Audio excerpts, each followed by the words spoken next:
Como mujer trabajadora que fui, habla de temas que creo que todas las mujeres hemos padecido, a nivel laboral, a nivel personal, a nivel social. Entonces, cuando acudes por primera vez, te engancha. Y a las amigas y conocidas que se lo he dicho, han seguido viniendo todos. Eu recomendaría este foro a todo o mundo. Por suposto, a mulleres da comunicación, pero tamén a mulleres de todas as idades e en todas as condicións, porque aquí abordamos temáticas non só das mulleres comunicadoras e opinadoras, temáticas universais, e con universais tamén me refiro a temáticas que apelan aos homes. E a min encantaríame animar tamén aos nosos compañeiros a que viñeran aquí a escoitar as súas compañeiras. Cando era pequena, tiña moito medo a ocupar o espazo, a que a xente me mirase, e este foro a mí me deu moita autoestima e creo que a moitas mulleres que estamos aquí tamén, porque de alguna forma reflexámonos nas situacións das mulleres que están aí opinando, que elas tamén sentiron ese medo baleiro e que en algún momento decidiron opinar e están aquí para contárnolo.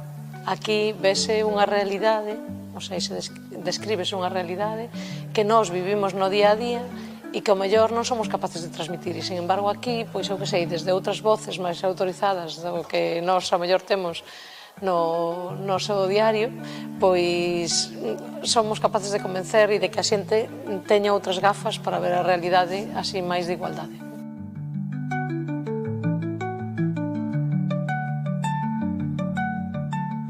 Hai unha necesidade fundamental de escoitar a mulleres. É dicir, por norma xeral, os relatos, as narrativas, as gramáticas, incluso os marcos nos que estamos acostumados a recibir información son eminentemente masculinos. E creo que este espazo, pola súa propia natureza, permite achegarse, independentemente do contido concreto de cada proposta, a unha forma de entender a comunicación e o que temos que escoitar completamente diferente.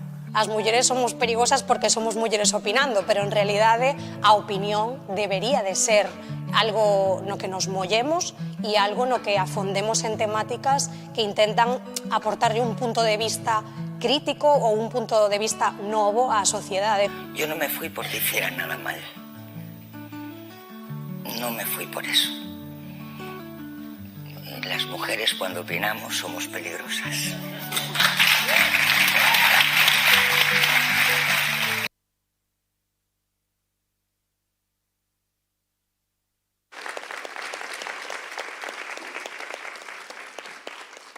Benvidas, benvidos á novena edición xa de As mulleres que opinan son perigosas. Queríamos comezar con este resumo do documental co que celebramos que o ano pasado chegamos a 100 mulleres que opinan. Queríamos comezar unha nova edición escoitando as persoas que realmente fan posible que esteamos hoxe aquí despois de 9 edicións que sodes vos, sodes o público e as persoas relatoras que cada ano foron facendo medrar este espazo de seguridade que tivo esa trascendencia para tantas persoas como escoitábamos aí, non? Para reforzar a confianza propia, para entender que tamén esa persona que ata ese momento non o cría pode ocupar un espazo no que opinar e no que permitirse ser ela mesma, así que non entendíamos mellor carta de presentación para unha nova edición que esta, porque é unha benvida e tamén un agradecemento a todas esas persoas que enchedes este teatro, confío en que este ano vai volver pasar. Temos por diante 14 relatorios que espero que como todos os anos vos interesen moitísimo e que nos acompañedes desde xa e ata mañá sábado ás 7:15 da tarde, que con Elena Resano chegaremos a 114 mulleres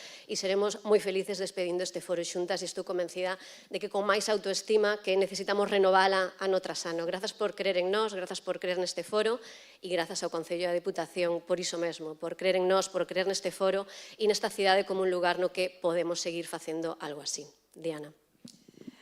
Pois si, eu estou completamente de acordo con Susana. Cada vez, xa facía meses que non vía o documental, a verdad que me emociono, se me poñen se pon a pel de galiña, non, cando me vexo aí outra vez, non, escoitando esas ponencias como a de Olga Biza. Creo que estamos aquí un ano máis todas, e non solamente as persoas que estamos aquí en Rivas, senón sobre todo as que estades acompañándonos no público, porque precisamos tamén ano a ano non só renovar a autoestima, senón volver a abrir unha outra vez esa conversa moitas veces incómoda que a sociedade ten pendente coas mulleres. Levamos unha semana tráxica, un ano tráxico en canto á violencia machista. Sabedes que estamos aquí porque somos feministas, porque defendemos os dereitos das mulleres. Desgraciadamente non está sendo un bo tempo para o feminismo. Por eso creo que as mulleres que opinan son perigosas sigue sendo necesario para abrir esa conversa que moitas veces se queda nos marxes, non? Incluso nos marxes dos medios de comunicación nos que traballamos as profesionais. Así que, sin máis, gracias a todas as persoas que nos acompañades por vir, dou paso a Anabel Bulías, concelleira de Igualdade. Bueno, moi bo día a todas. É un orgullo estar aquí un ano máis como concelleira de Igualdade, pero sobre todo como muller feminista. É un orgullo precisamente porque, como dicía Diana, creo que son tempos malos para o feminismo, non só polo que está acontecendo moi cerca de nós, sino tamén polo que está acontecendo moi lonxe de nós, porque sabemos que cando hai conflictos, as mulleres sempre somos un instrumento sobre o que se practica a violencia. E eu vou a comezar facendo algo que detestan Diana López Varela e Susana Pedreira Buján, que é darlle as grazas. E digo que detestan porque elas tiveron esta idea, puxéronse ao fronte, e cando unha muller se pon ao fronte de algún proxecto, igual algunha que está no público lle sona, sempre temos que escoitar críticas como por que están aí, sempre hai que explicar por que as mulleres nos poñemos á fronte, sempre cando se lidera un proxecto hai que dicir o porqué, o como, cando, o que. E iso é algo que elas se levan con moitísima dignidade. Quero agradecerllo tamén ás traballadoras, tanto da Diputación como do CIM de Pontevedra, por facelo posible, por traballar, por pôr toda a enerxía, corpo, corazón, alma en facelo. As mulleres que desde as institucións lideraron tamén ese proceso e lle dixeron a Susana e a Diana, adiante, vamos con eso, a Carmela Silva Rego, a Carme Fouces Díaz, por telo feito, por ter dado o paso adiante. Tamén as mulleres que continuaron, a deputada Paula Bouzós, tamén a Sandra Bastos Míguez, por telo visto, e porque hai veces que temos visións diferentes, pero é grande cando podemos buscar os marcos comuns e seguir traballando por algo tan noble como o feminismo. E se hai algo que a mí me gusta destacar de este acto, e o estaba falando precisamente con Dores Tembrás, é a enerxía que se crea neste teatro. Ela titula o seu artigo como a Orde Violeta, e creo que é un termo que todas debemos acuñar e traballar en que esa Orde Violeta vaya a máis, en ese espacio que nos fai sentirnos libres e seguras, donde podemos opinar de feminismo nos propias, sin ter que aguantar como alguén cataloga o feminismo de algo demasiado radical, raro, inusual, ou poñerlle algún calificativo, que normalmente, sendo franca, sempre hai algún señor que nos di como ten que ser o noso feminismo. Así que moitas gracias a Dores Tembrás por acuñar precisamente ese termo, e ese termo que nos fai sentir tan cómodas como para que Alba Chaves escriba en voz alto, diga en voz alta o que sinte ela como filla, esas cadeas, e despois que a min tamén me pasou desa inspiradora charla o ano pasado de Blanca Lacalle, que eu creo que a moitas nos revolveu por dentro, por fora, de lado e demais. Así que mil grazas por dicilo e por ser valente para dicilo, porque este teatro está cheo de persoas valentes que apostades por esa nova Orde Violeta.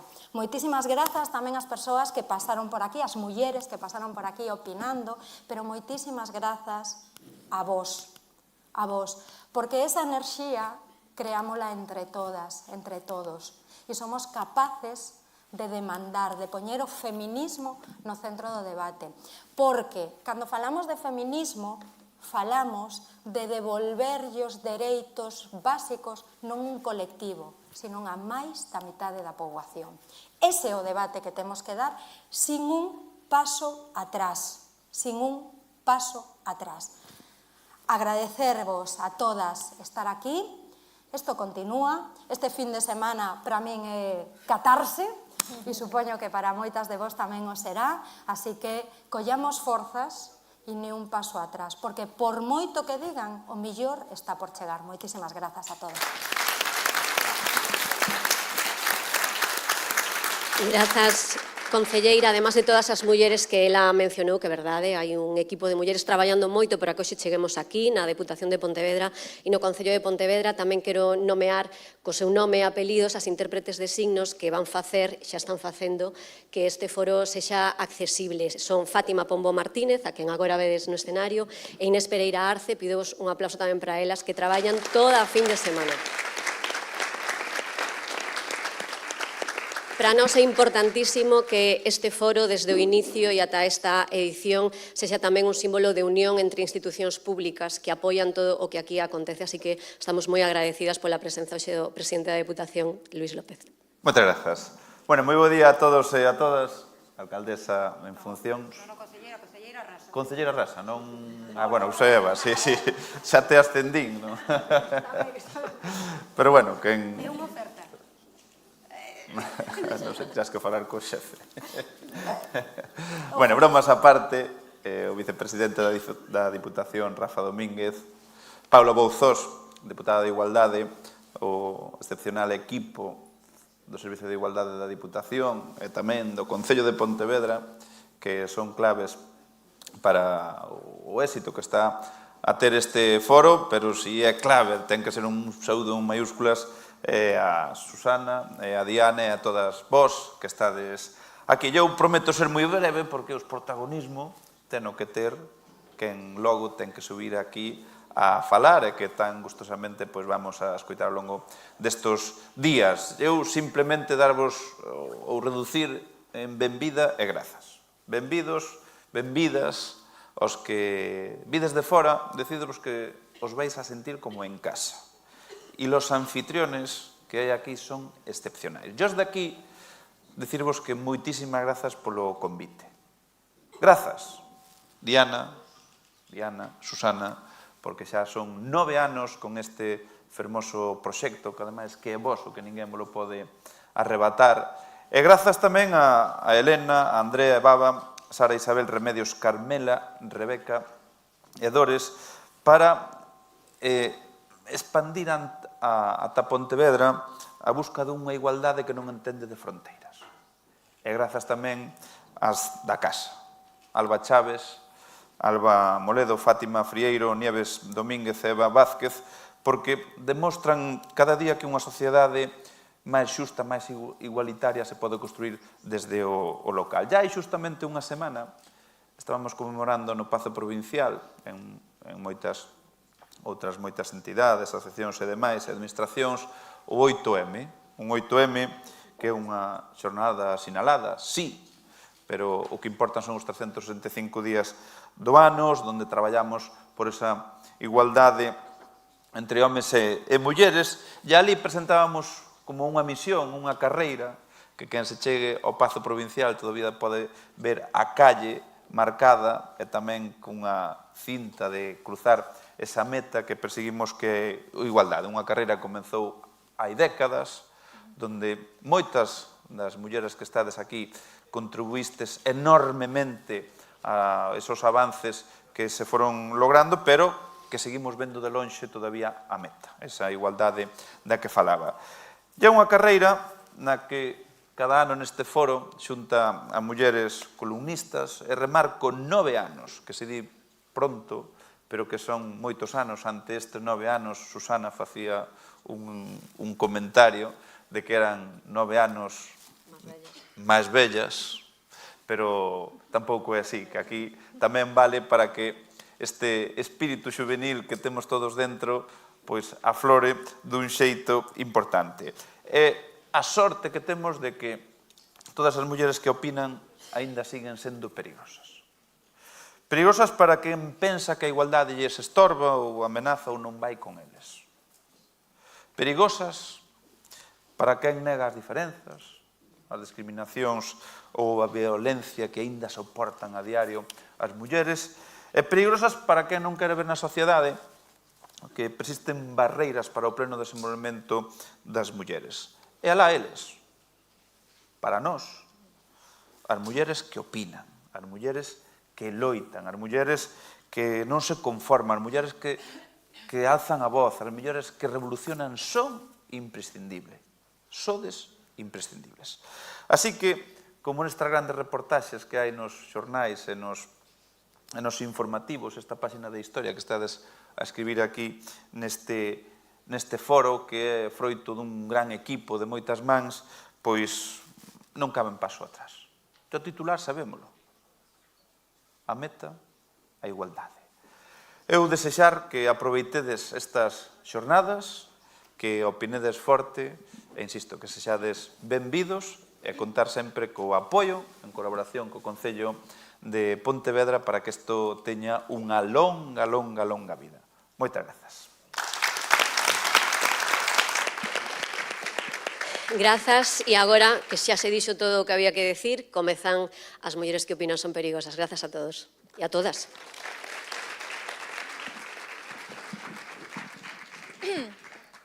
Bueno, pois eu, mentras baixan presidente da Deputación, concelleira Susana, vou a dar paso a presentar a gañadora do terceiro premio, da terceira edición do Premio de Xornalismo de Opinión Mulleres que Opinan, co seu artigo en castelán.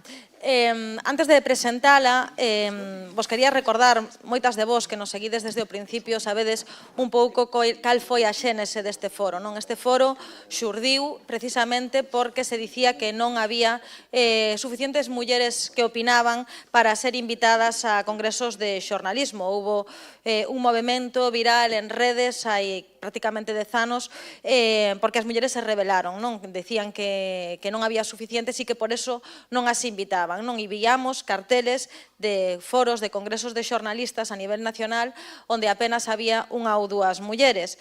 E de aí nace tamén Mulleres que Opinan, para demostrar que si hai mulleres que fagan opinión. E precisamente decía Susana que unha das cousas que fomos facendo ao largo dos anos neste congreso é intentar traer novos retos, novos espazos para conseguir que as mulleres opinen. Aquí non solamente veñen mulleres opinadoras profesionais, senón que tamén queremos que as mulleres que nos siguen se animen a opinar. Un pouco como se este foro fose un cuarto propio, o noso cuarto propio. E de aí sale este artigo de Alba Chaves, a Villeira, que levaba vindo xa durante 3 anos ao foro. Ela é graduada en Publicidade e Relacións Públicas pola Universidade de Vigo e completou a súa formación en Deseño Gráfico e Social Media. Traballa como creadora de contido e xestora de campañas nunha empresa que se chama Marketing for E-Commerce, unha revista digital especializada onde lle dá forma e sentido a contidos para marcas. De feito, tamén o fai poñendo o seu corpo e a súa voz en ideas que despois podemos ver en vídeos. Alba escribe, deseña, debuxa cando pode e faino moi ben. Por iso foi a ganadora desta terceira edición do Premio de Opinión Mulleres que Opinan en castelán polo seu artigo La Mayor y la Peor. Sempre Alba, gracias. Me parece que te... Hola, Alba. Antes de empezar, me parece que tedes aí unha cuartilla cos artigos de opinión. Me gustaría que leses o teu. Sí. Non sei se o tes. No, non o tengo. Pois o teño aquí, non te preocupes, estamos preparadas.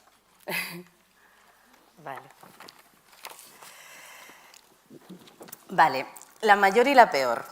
Durante años esa frase me acompañó como una sombra. Me la decía mi madre. A veces de broma, otras con un deje de frustración que no sabía bien cómo encajar. Yo soy la primera de 3, la más parecida a ella y, paradójicamente, la que más conflicto le genera. Hace poco, en una conversación adulta, de esas que llegan cuando una lleva tiempo en terapia y otra en sus propios duelos, le conté que me costaba valorarme, que no siempre me creía suficiente. Ella me miró con extrañeza. Para ella siempre fui la más atrevida de sus hijas, como diría ella, la más echada para adelante. Entonces me vino la frase que tantas veces me había escupido en la infancia y se la recordé. Se quedó en silencio, me pidió perdón, me dijo que tenía razón y que a ella también se lo había dicho su madre. Lo dijo con sinceridad y sorpresa, como si nunca hubiese imaginado que algo tan cotidiano pudiera haber dejado huella, como si por primera vez se permitiera mirar atrás y ver que, sin querer, también repitió lo que tanto le había dolido. Ahí entendí que aquella frase no nació conmigo, pasó de mi abuela a mi madre y de mi madre a mí, sin que nadie la cuestionara.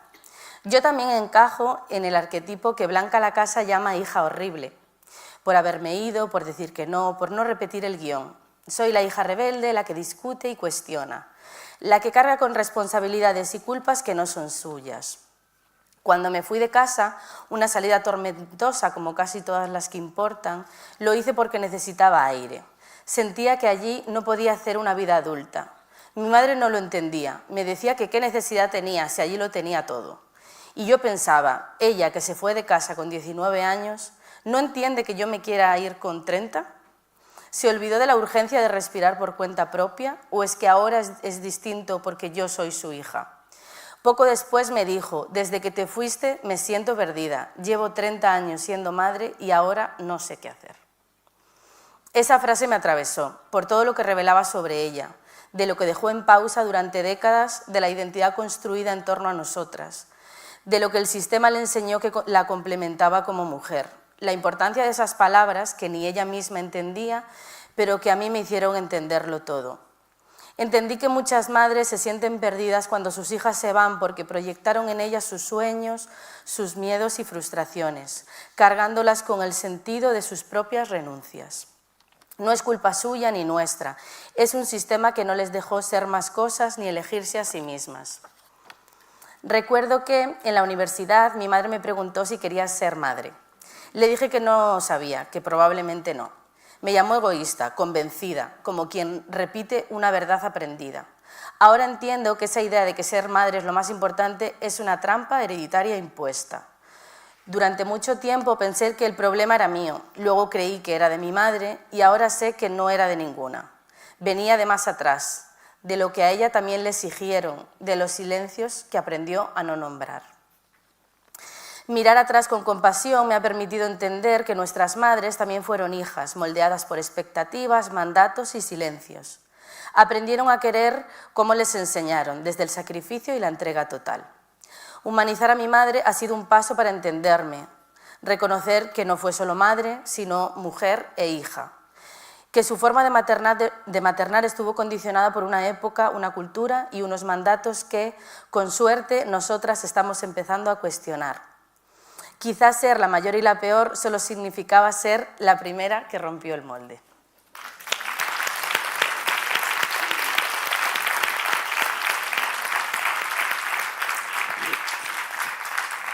Bueno, supoño que entendedes porque o artigo de Alba gañou, que se emocionou, o premio de opinión en castelán. Gracias, Alba, por escribilo, porque fomos moitas as que nos emocionamos tamén cando o lemos no xurado. Gracias tamén a túa nai, que te está acompañando hoxe aquí, a nai de Alba, llorando, que lle dedica ese artigo.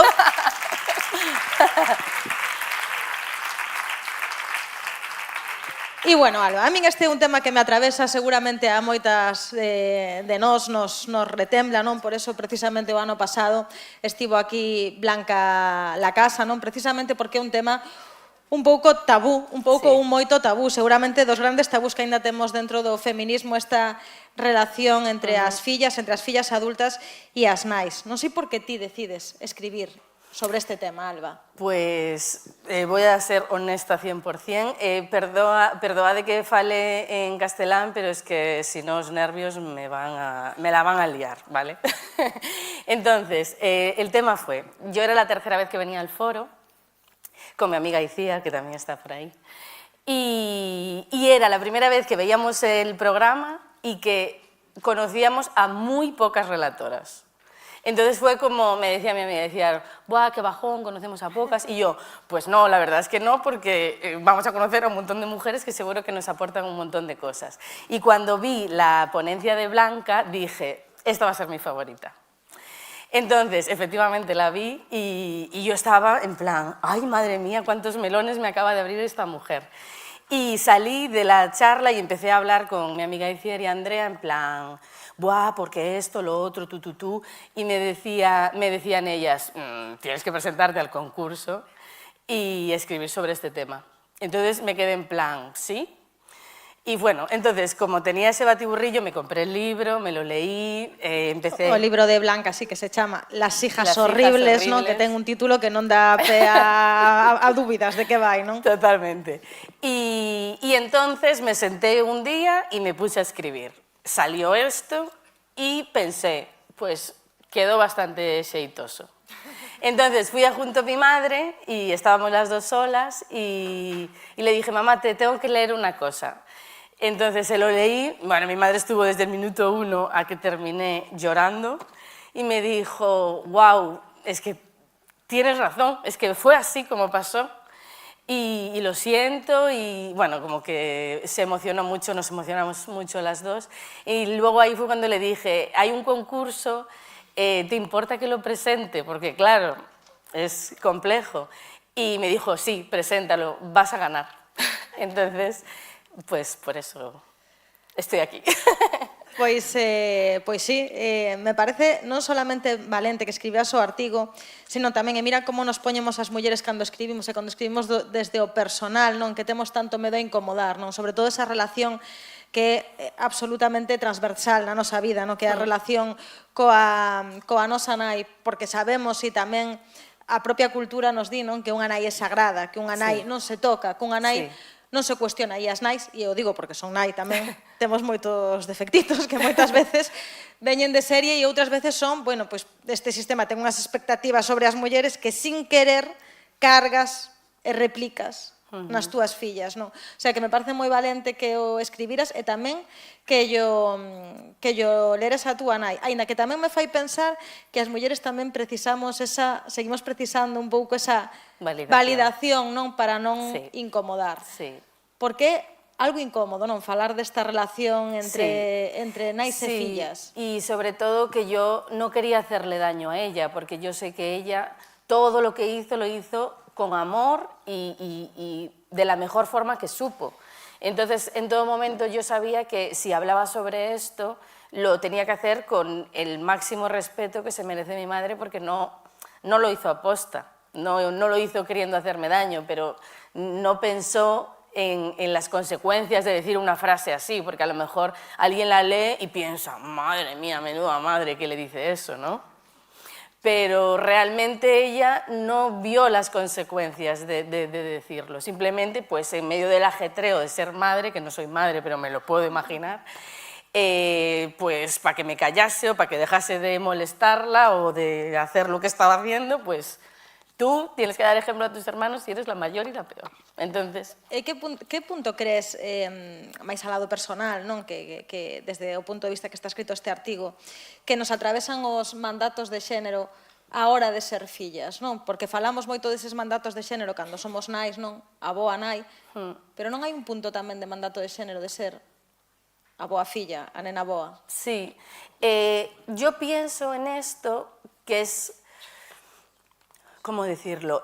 Las mujeres, seamos madres o hijas, estamos a través de la cultura idealizadas, ¿no? Tenemos que ser perfectas en todo.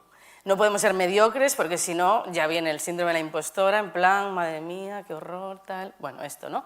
Entonces, cuando te sales de eso, vienen las críticas, entonces tú te mantienes fiel a ese camino establecido para evitar las críticas, ¿no? Y en lo relativo a ser hija, creo que cuando tú creces y buscas tu propio camino, es inevitable decepcionar a tus padres. ¿Por qué? Porque tus padres, antes de tenerte, ya piensan en qué es lo mejor para ti, pero lo mejor para ti que piensan ellos no es necesariamente el camino que debe tomar ese hijo o hija, porque o sea, tú cuando tienes un hijo, no tienes un hijo, tienes una persona que va a crecer y que va a tener que buscar su camino en el mundo.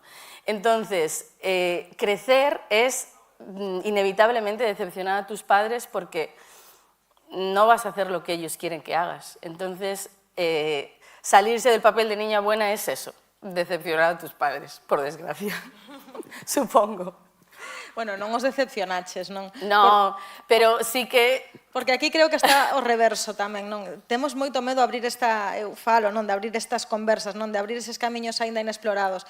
E a relación nai-filla, para min, para moitas persoas, creo que ese gran melón que decías, non?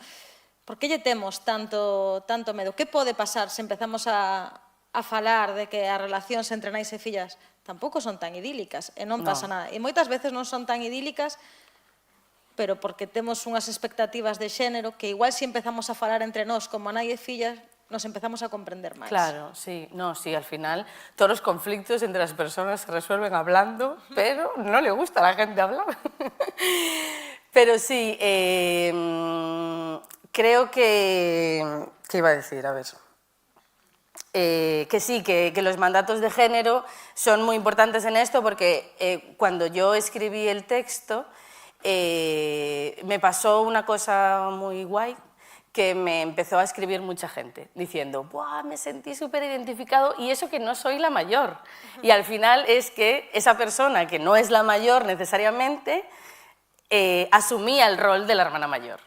Porque una persona que a lo mejor, por lo que sea, le encaja lo que tus padres tienen planeado para ti y que casualmente es lo que tú quieres hacer, pues no va bien, entonces no se sale de ese patrón, pero siempre va a haber otra hermana que además coincide que no es, o sea, las hermanas suelen ser muy diferentes entre ellas al final, que siempre se tiene que salir de ahí, entonces ahí viene lo complejo.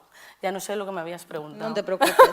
Falabas, moi interesante todo o que contas, así que non te preocupes. Sobre todo é interesante o que contas no artigo. Así que vamos a ir tamén a falar de algo do que dicen en concreto do artigo. Por exemplo, a expectativa de ser nai, non? Creo que eso é algo que non lles preguntan os nosos irmáns varóns, non? É unha desas mandatos de xénero que as nosas nais nos transmiten, ti crees, non? Sí, 100%. Esa presión que moitas veces ven desde a propia casa. Sí, porque además también es muy interesante esto, porque que también lo hablo en el artículo, que una mujer es una mujer, pero cuando es madre, ya está. Y es como, no. Y claro, los hombres cuando son padres siguen siendo hombres que son padres. Que hacen cosas. Que hacen cosas. Entonces ahí ya viene lo del padrazo, que un padre, por ser un padre funcional, es un padrazo, y es como, por favor, y nosotras lo hacemos todo perfecto y es lo que tienes que hacer, ¿no? Y es como muy injusto eso. Y al final cuando vas creciendo, que desde que mi madre me preguntó eso ahora estoy en otro punto y creo que sí que me gustaría, pero en ese momento yo, no sé, con 20 años, en plan, pues no, pues seguramente no, porque es una liada ser madre. Es una liada, en eso estamos de acuerdo. Es una liada. Y por suerte hay ahora muchas mujeres, periodistas, comunicadoras, que están diciendo, oye, que lo de ser madre no es una fantasía, como nos habían contado toda la vida en la cultura. O sea, es muy bonito, les quiero muchísimo a mis hijos, pero, bueno, pues es una liada. Es unha liada. Gústame tamén moito que comentabas e tamén pos no artigo de mirar con compasión. Crees que somos demasiado severas cando criticamos as nosas nais e que as nosas nais o tempo, non sei se ti tes irmáns varóns. Sí. Sí. Son máis severas coas fillas de que o poden ser coas fillas. Isto é un tema que me interesa por cosas. Sí. Radicalmente sí. Sí. De hecho, lo hablo mucho con mi madre. En mi caso somos yo la mayor, mi hermana Sara y mi hermano David, que es el pequeño y el protegido. De hecho, en la primera versión de La mayor y la peor había un párrafo donde desarrollaba, donde citaba como nuestros roles, pero luego lo tuve que eliminar para ajustarme a lo del concurso. Pero yo siempre lo hablo con mi madre y le digo, mamá, no exiges a David lo que nos exiges a Sara y a mí.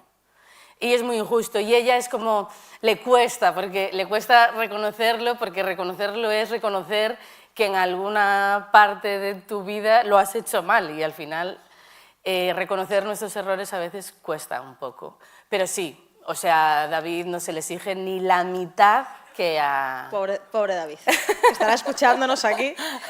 E te preguntaba tamén ao revés, somos nós tamén quizás máis severas a hora de xulgar as nosas nais que os pais, porque comentamos moito, no? Ai, mira, un chico con un carrito, no? Que me derrito, no? Se lo ves aí porteando e tal.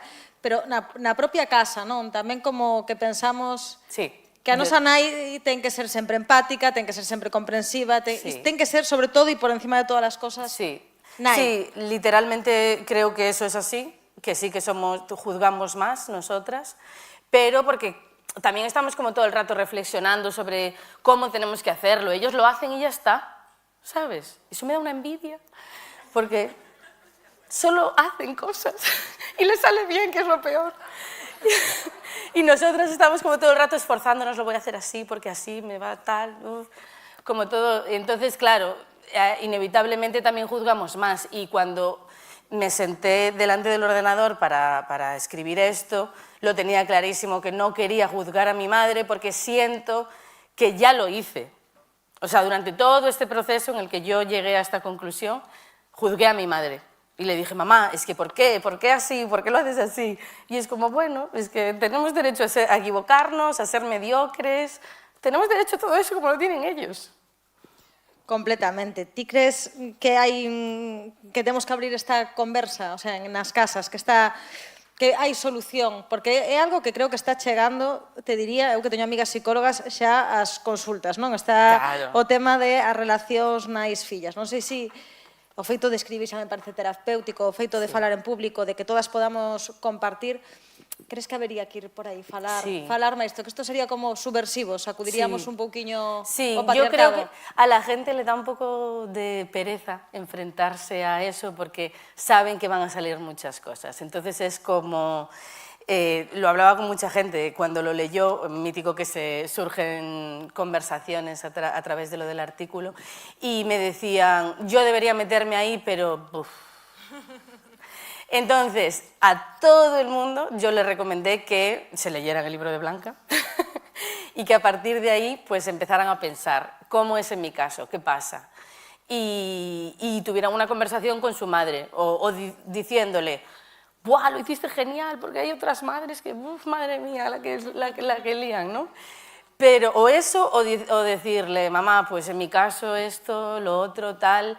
pero te respeto porque sé que lo hiciste de la mejor forma que pudiste. Y al final eso crea como una conversación muy chula, y ya tuve varias con mi madre, que son como súper enriquecedoras, porque ella, o sea, es como que dejamos de ser por un momento madre e hija y somos mujeres que estamos hablando de lo que nos pasa.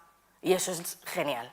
O sea, eso es genial. Entonces sí, por favor, hablar con vuestras madres. Pois estou completamente de acordo. E aparte, me gusta remarcar esta frase túa, non? Quizá ser la mayor e la peor solo significaba ser la primera que rompió el molde. Creo que hai que romper estes moldes, que hai que transmitirlle as próximas xeracións de nenas. Logo, as nais, cando son aboas, cambian tamén. Que podemos ter outro xeito de relacionarnos e que por encima dos nosos roles familiares somos mulleres, pois que estamos atravesadas por unha serie por unhas violencias de todo tipo coas que cargamos tamén cando somos nais e cando somos fillas. Moitísimas gracias, Alba. E gracias por escoitarnos.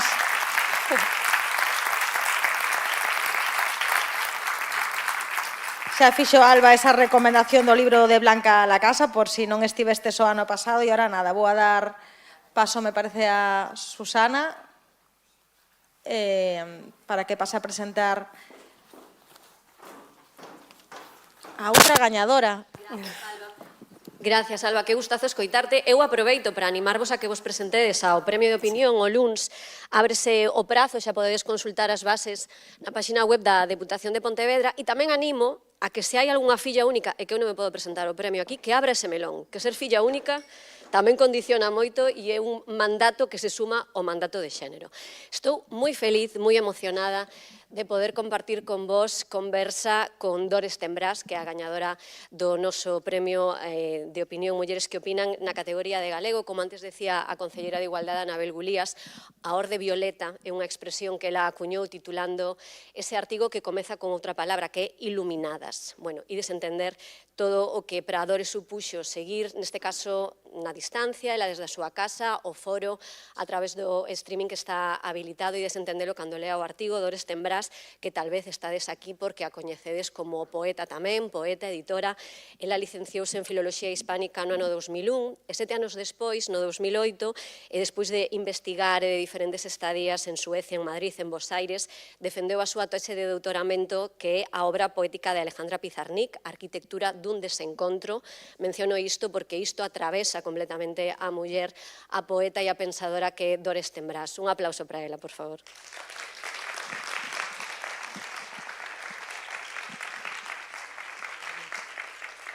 Dores Tembras, benvida a Pontevedra, a Mulleres que Opinan, a esta orde violeta que ti sentiches o ano pasado desde o teu fogar. Estou desexando que compartas o artigo coas persoas que están aquí. Como cambia a perspectiva? Sí, muda. Susana? Sí, completamente. Permítesme, Susana, Claro. agradecer este espazo que creades, que é tan valioso. O ano pasado, eu exactamente hai un ano, estaba tal e como vou a contar no meu artigo, mirándovos a través da pantalla. Mentres fago a torta de aniversario de R, prendo o streaming. As polas das árbores enmarcadas. Zoa o vento e busco amparo nas voces de Susana Pedreira e Diana López que abren a xornada da 8ª edición de As mulleres que opinan son perigosas. Este ano propúxenme non perder ningún relatorio, escoitalas a todas. Poño a proba a dislocación entre a cociña e o Teatro Principal de Pontevedra. Coas palabras de Antía Yáñez, lembro que hai 15 días, na presentación do libro Luceiras, tiven que pensar en como me convertín nunha muller que opina. Aínda non estou segura de pertencer a esa orde. Igual que acontece coa denominación poeta, son as túas pares e lectoras as que deciden se o es. E se non me tiveran convidado a escribir en Luces. Adánez describe os tipos de artigo de opinión. Réndeme coa súa seguridade mentre explica a clasificación cunha lucidez que me interpela. Eu escribo dende o íntimo, percorro ese arco que agroma no cotía, agárrome a el, como agora ao relador, mentre a cenoria cae no prato. Tento responder a esta pregunta. Hai alguén a quen lle importe a miña opinión? Que valor ten? Por que a esfera pública non me resultaba atractiva ou relevante? Sempre foi abondo compartir coas amigas, compañeiras, outras poetas, editoras. Decátome de que subestimaba a importancia, o impacto dunha opinión que se publica. Por que non me interesaba ese espazo?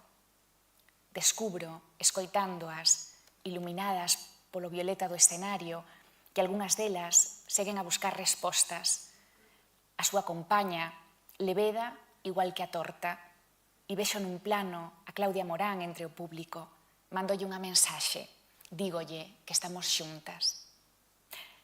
Asinto cando falan de autocrítica, da severidade coa que xornalistas que leo ou escoito a cotío tratan o seu propio traballo, das dificultades, das renuncias, a encrucillada permanente de ser muller e profesional nos medios, dar un paso atrás, recollerse, dar un paso adiante, compartir.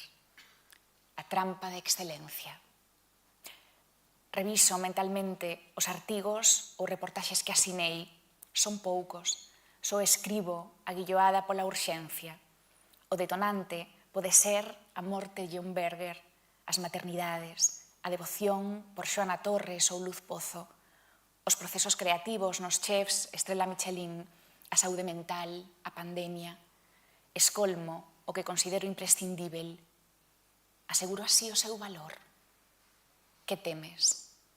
Empuño cada motivo coa esperanza de que a curiosidade, o entusiasmo ou a paixón convertan as miñas palabras en algo que importe.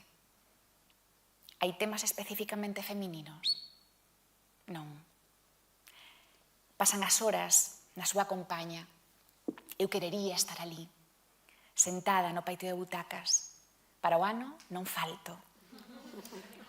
Imagino poder conversar con Adánez, preguntarlle a Ana Marcos e Elena Reina polo custe persoal de traballar como elas o fan. ou a Raquel Rosa, pola coraxe de poñer o foco no que nos atravesa. Pensei na nai do maquinista. Estar, miralas de preto, darnos a man, aplaudir na foto final, gardar o fío que nos tendemos unhas a outras ou lérmonos. Como é invisível, non poden rompelo.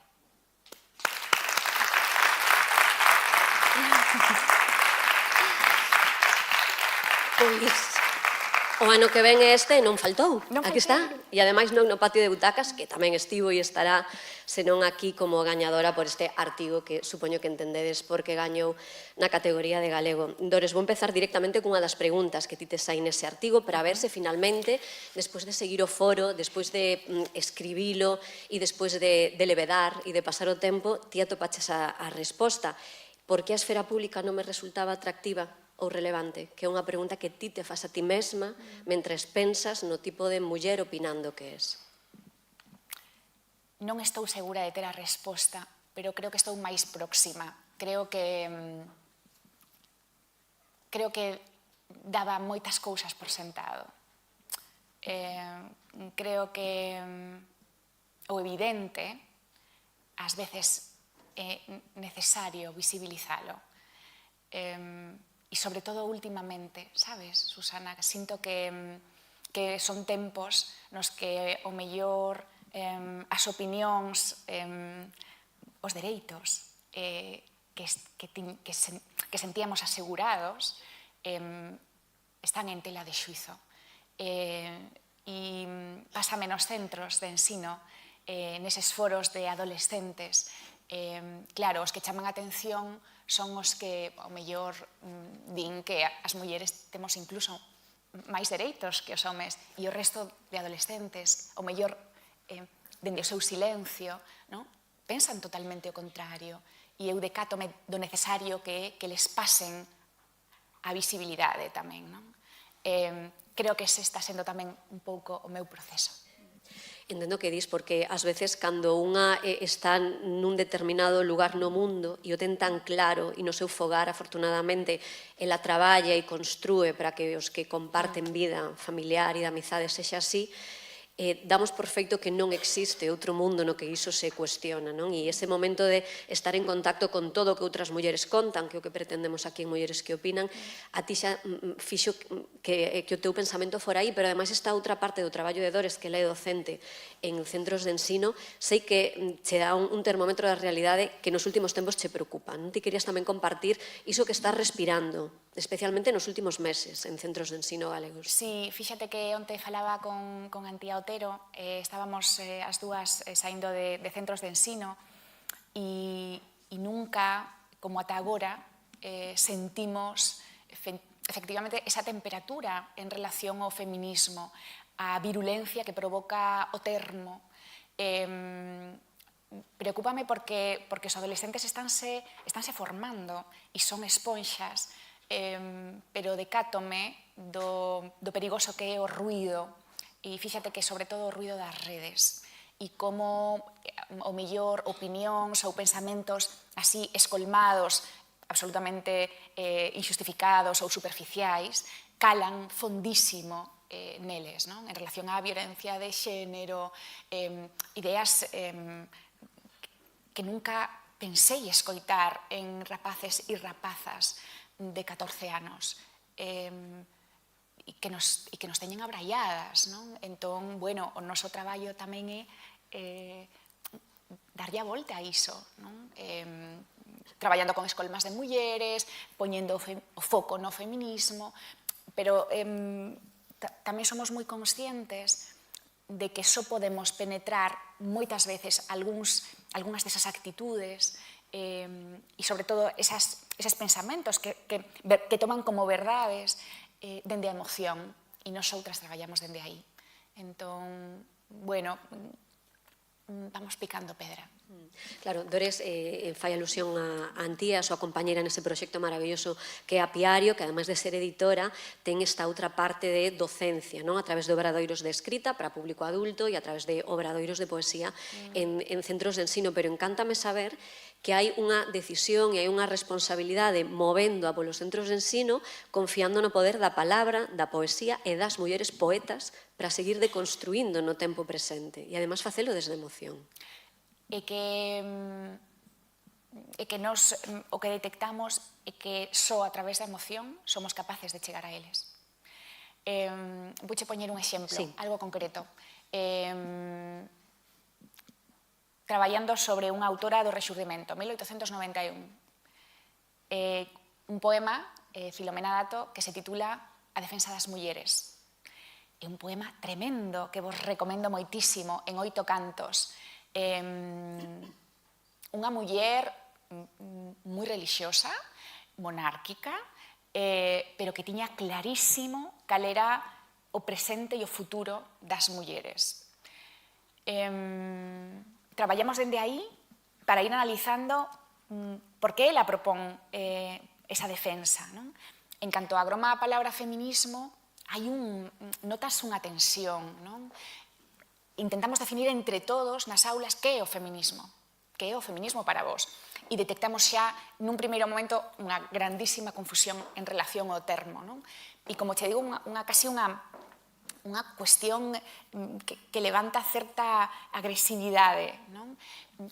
As mulleres queren máis dereitos que os homes. E isto é moi común, moi común.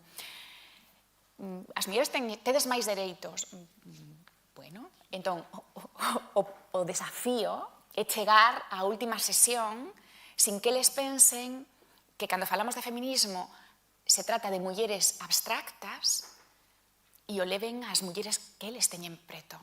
Pedimosles referentes próximos, ou ben famosos, ou ben do seu entorno familiar.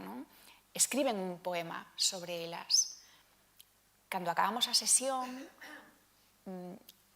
dicimos, é difícil pensar que non desexades a igualdade para esas mulleres, as nais, as aboas, as irmás, as mozas, porque o feminismo é para elas, non é para mulleres abstractas, é para as mulleres que vos rodean. Entón, dende a emoción e dende a poesía, dende a palabra, é dende onde nos traballamos. Isto está pasando en Galicia, elas están facendo este traballo en centros de ensino de toda Galicia. E fíxate que sinto que ese espírito de como ti explicas que afrontades desde Apiario eses obradoiros, ese espírito está aquí, en Iluminadas a Orde Violeta. Non creas moitas imaxes, nós cando liamos imaginábamos a unha muller que era Dores Tembrás na súa cociña e o tempo que preparaba unha torta atenta a todo o que estaba acontecendo no teatro principal, e hai moitas das que por aquí pasaron que están aquí citadas, pero hai como un espírito de moitas mulleres, supoño que o nomealo como Orde Violeta sentimos así. Quero preguntarte se ti estabas rodeada de moitas no pensamento o tempo que escoitabas o foro e escribías isto, se as mulleres que te conformaron a ti, as máis abstractas e as máis de pel, de poder tocalas, estaban contigo escribindo un artigo como este. É que non podía ser de outra maneira.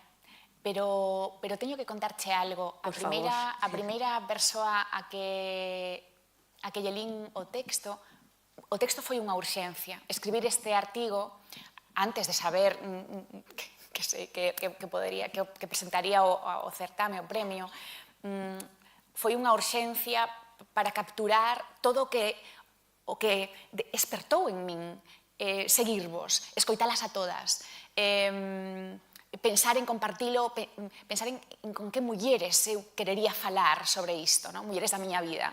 Pero a primeira persoa a que lle lin o artigo foi o meu fillo Romeu, que iba a estar de aniversario. Para que estabas preparando a torta. Efectivamente, o domingo volveré a preparar esa torta. E linllo, porque eu valoro moitísimo a súa opinión, porque aprendo moito de feminismo conversando con el, e linllo porque creo que o feminismo é imposible sen eles. É imposible. E e porque ele é un gran crítico e xa empezou a dicir aquí esta palabra... Bueno, e foi un momento que nos estou vendo, Susana, estou nos vendo ali conversando sobre isto. Eu facía apuntes, fíxate, acaban de falar disto, Romeu, ti que pensas? Bueno, foi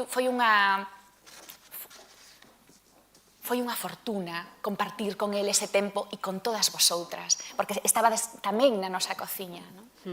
Fíxate que ao final o que acontece coas dúas persoas que gañaron este premio de opinión cos seus artigos e nós que formamos parte do xurado e sabemos que escriben o resto das mulleres que presentan os seus artigos, todas coincidides nalgo en que creamos conversa. Non créase conversa arredor do que unha escoita, arredor do artigo, tanto ti como Alba, a inversa, pero lestes o artigo a persoa que forma parte tamén da vosa vida, no caso de Alba, a súa nai, que era moito máis protagonista no artigo, no teu caso, esa conversa deuse co teu fillo, parece maravilloso que un foro así sirva para crear conversa, porque é a única forma, como dicía Alba falando, de intentar aprender mutuamente, non, e mudar e mover os marcos. Dis que escribiches o artigo desde a urxencia, como confesas aquí, que revisando os artigos de opinión ou as reportaxes que asinaches sempre foron así, aguilloada pola urxencia, quero usar as túas palabras, porque sempre son moi ben escollidas, e tamén falas da trampa da excelencia. Ainda sintes a trampa da excelencia? Cada día. E xa non falo só escribindo opinión, que sei que é algo que fas menos, falo de se asintes sendo editora, sendo docente, sendo poeta, sendo muller, sendo nai. Cada día, completamente. E tes a conciencia de sentila. Sí, e o peso terrible que estar procurando constantemente. Por algo que comentaba tamén Alba, e é que estamos nunha encrucilla. Eu quero desfacerme desa encrucillada xa. Se fago isto, porque fago, e se non o fago, porque non o fago, é esgotador, réstanos moitísimo impulso, réstanos enerxía. Quero ter de volta a miña enerxía para facer cousas que me interesen. A excelencia é el infierno. Resumen, a excelencia é el infierno. Vai ser unha das frases xa desta edición, a excelencia é el infierno. Pero sendo muller, o sea, é dicir, intentar, pero por que non? Por que non conformarnos con facer as cousas ben, medianamente ben, sair do paso, incluso, non, porque estamos, sinto que tamén que levamos o peso de todas esas mulleres que están detrás de nós. Eu sinto moitas veces que quero estar á altura da súa loita, da súa batalla, non? Entonces, de alguma maneira, iso apreta esas mans. El infierno. El infierno. A excelencia, el infierno. E tamén dis aquí no artigo, coa denominación de poeta son as túas pares electoras as que deciden se o es. Poeta, dores tembras a estas alturas síntese, non? As lectoras e as túas pares amosamos que creemos que es poeta, non? Iso está conseguido. Sí, eso está conseguido. Pero como non escribo tanto, non publico tanto artigos ou participacións en prensa, síntome, sabes, que estou aí como no couzón da porta, non? Así, estou un pouco mirando, non? Pero creo que escoitarvos, escoitalas a elas o ano pasado, sentir que todas tiñamos as mesmas dúbidas, non? E que ademais son dúbidas que nos acompañan e nos configuran. Creo que me axudou moitísimo. Sobre todo para, bueno, vou no escribir e despois vou no mandar. Claro, que aí xa é unha segunda parte da decisión. Claro.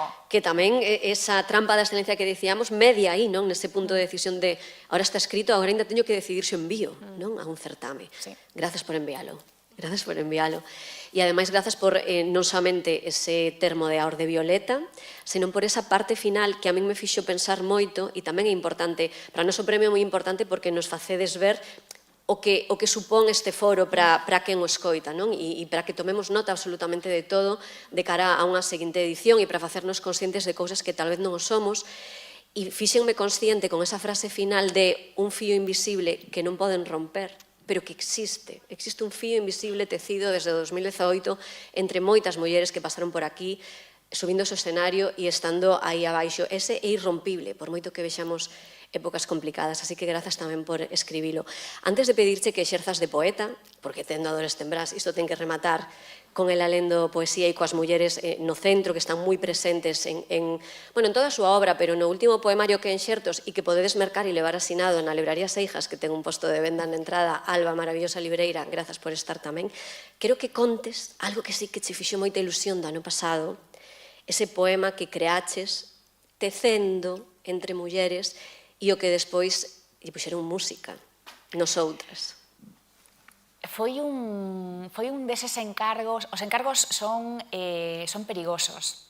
Como as mulleres que opinan. Sí, igual. Son perigosos porque adoitan ter unhas condicións e cando escribes eu tento fuxir das condicións, pero neste caso non podía resistirme porque o equipo de igualdade do Conservatorio de Música da Coruña contactou conmigo con esta proposta que era por unha banda irresistible e por outra banda que xeneraba pánico, que era escribir un poema para celebrar as mulleres.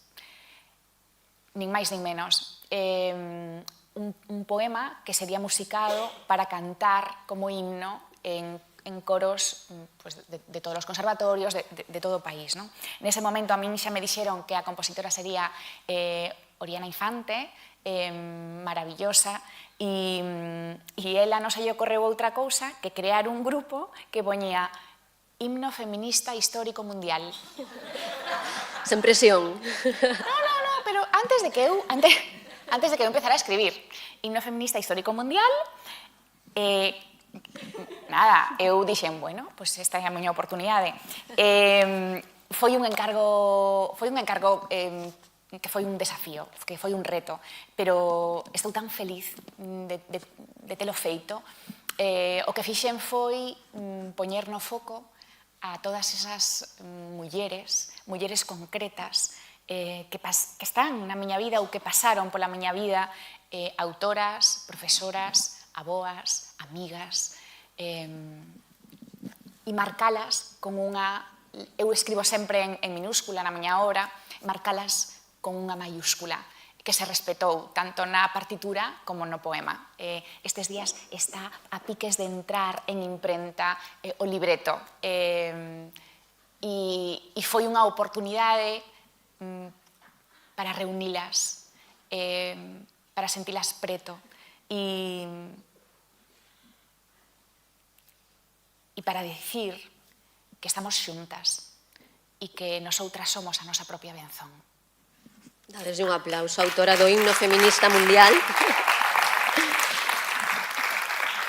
Dores, eu pedinlle algo tan complicado como facer unha pequena escolma dentro dun poemario que a súa vez xa é unha escolma de sensacións, de pensamentos, de palabras, porque Dores é milimétrica na palabra que escolle para cada verso e para cada poema. Entón, o que ti queiras explicar e escoitamoste. Pois fixen unha pequena escolma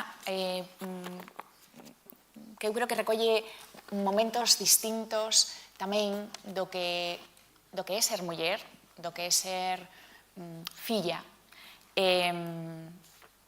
E comezo con este, que está dedicado a miña nai e os pequenos ou grandes actos de amor que fan as nais.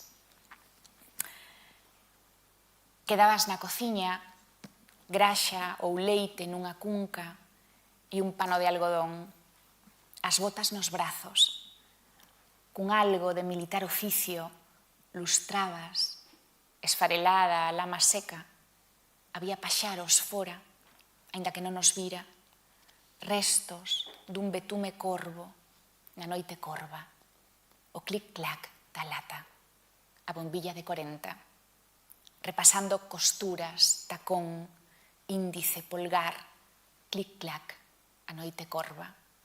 Pero esas botas non, que ulen a leite, a austeridade estiña a túa boca, Nai, por fortuna, este poema non lle ten medo ás grandes palabras. Vivirei, se cadra, non poderei facerlle xustiza ao teu amor.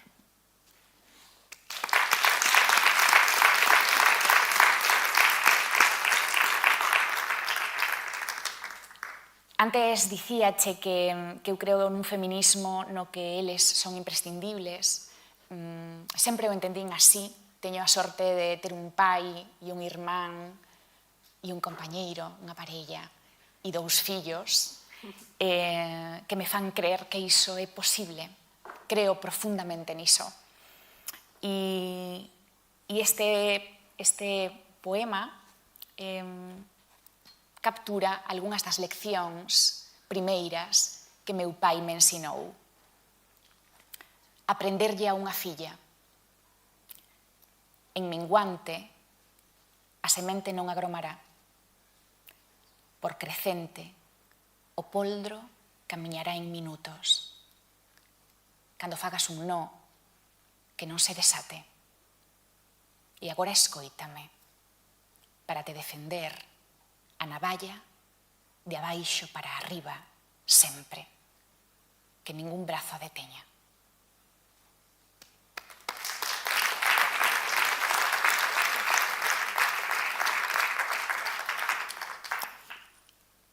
Quixen traer tamén a miña veciña do segundo. Cando eu criei-me no rural e aos 7 anos marchamos para un piso a Coruña e aí descubrín a veciña do segundo, ou a veciña do segundo descubriume a min. E pasou isto.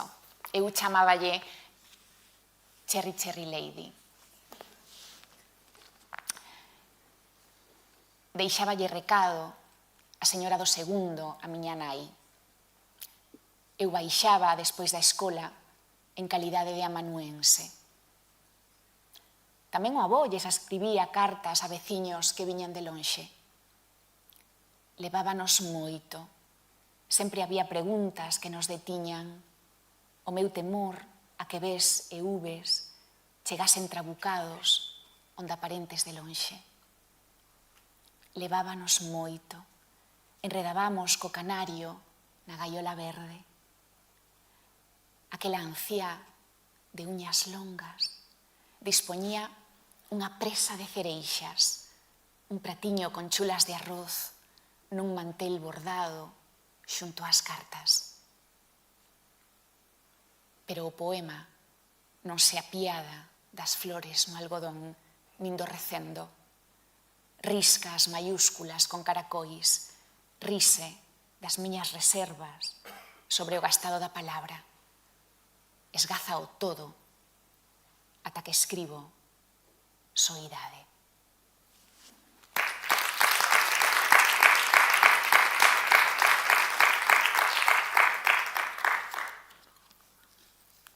Vou ler 2 textos máis do poemario e fechamos co himno, se che parece ben.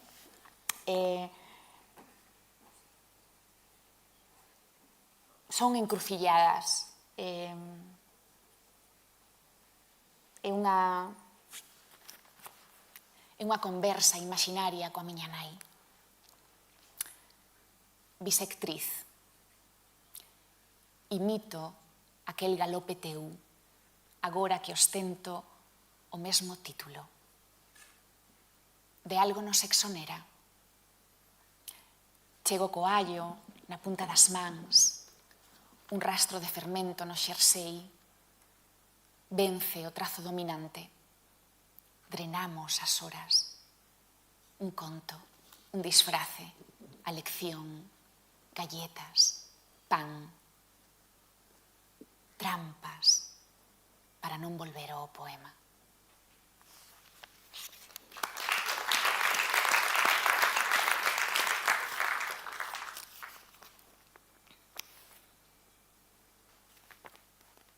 A nosa revolución. Perder algo que rompa ou se derrame, unha mancha de graxa, a luz acesa no cuarto baleiro. imitei cada debilidade. Abandonar o control foi unha concesión a nós mesmas. Exercitar a furia no nimio, manter a raya á muller tranquila que nos habita. Perpetuarte, recordar con cada pequeno estalo que non fomos feitas para a mansedume.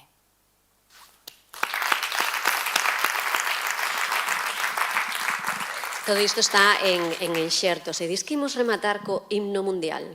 Himno feminista histórico mundial. Himno feminista histórico mundial por Dores Tembrás.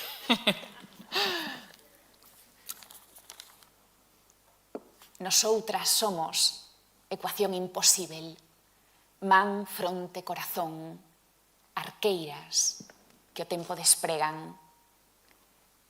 Tensamos a noite, xuntas a carón, preto, contigo, ferrados de luz, custodian cada paso. Collidas da man, trazamos un novo firmamento, estrelas bordadas como detentes, deciden o seu fulgor.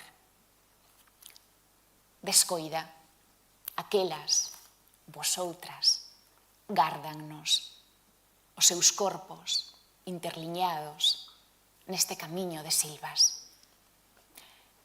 Custodian bóvedas invisíveis, sortes ventureiras, ningún punto se desvían da traxectoria. Abandonamos o medo máis medo de terra unxidas, ser a frecha que todo o atravesa. Nosoutras somos a nosa propia benzón.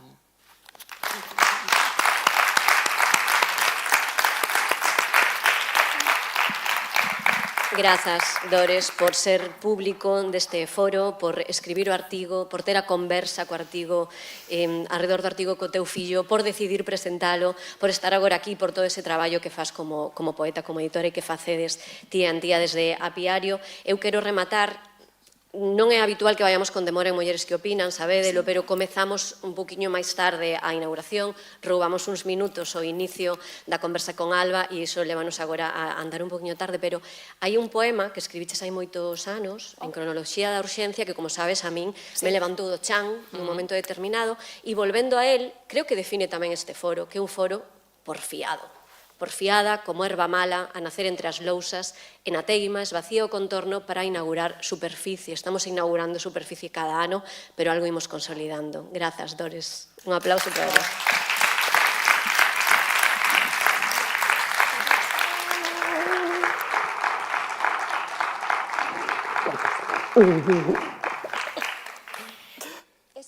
E sen máis, imos dar paso a unha muller que nos parecía imprescindible que estivese nesta edición. Xa estivo con nós na edición do ano 2023 como xornalista local que é nesta cidade e co peso que nos queremos que teñan sempre as xornalistas locais nun foro como este que non somente busca traer ata a nosa cidade as grandes referentes que non habitan esta cidade, que non teñen esa sorte, senón que neste foro sempre queremos que as mulleres que fan xornalismo a diario desde aquí poidan ter, por suposto, o seu protagonismo e vos poidades tamén coñecelas e coñecer o seu traballo.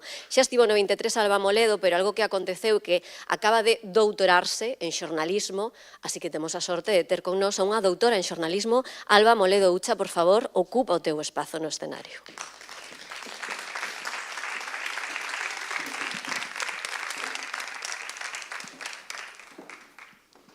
Boa tarde, xa son tardes agora.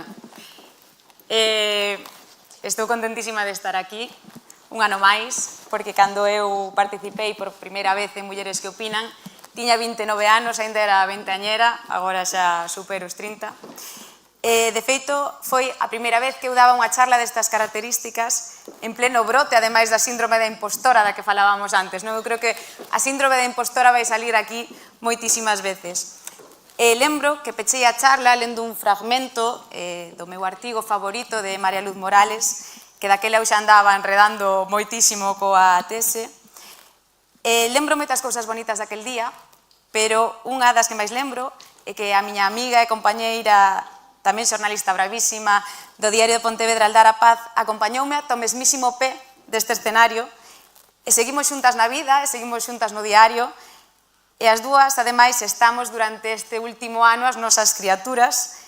A súa criatura é humana, a miña en formato papel, pero, polo tanto, as dúas sabemos moi ben o que é non dormir, porque esta tese fíxose en mañás, en tardes, pero sobre todo noites, en moitísimas madrugadas, máis madrugadas das que me gustaría ter que recoñecer.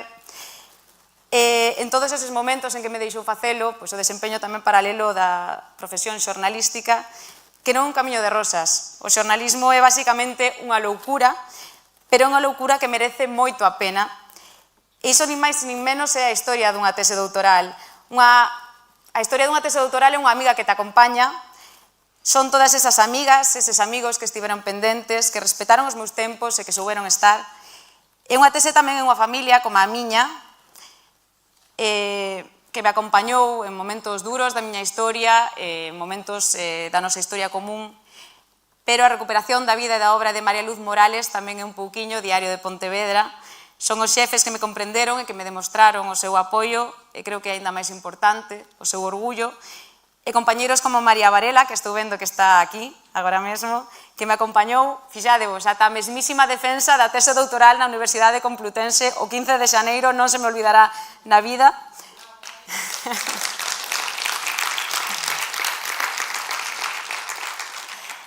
E, por suposto, os meus directores de tese, Ángel Rubio da Complutense, Alberto Pena da Universidade de Vigo, e tamén a historia de profesionais e xornalistas con conciencia como a Susana Pedreira e Diana López Varela, que quixeron que neste foro se fale hoxe de María Luz Morales, que é a gran señora da prensa, pero a historia dunha tese así tamén é o feminismo.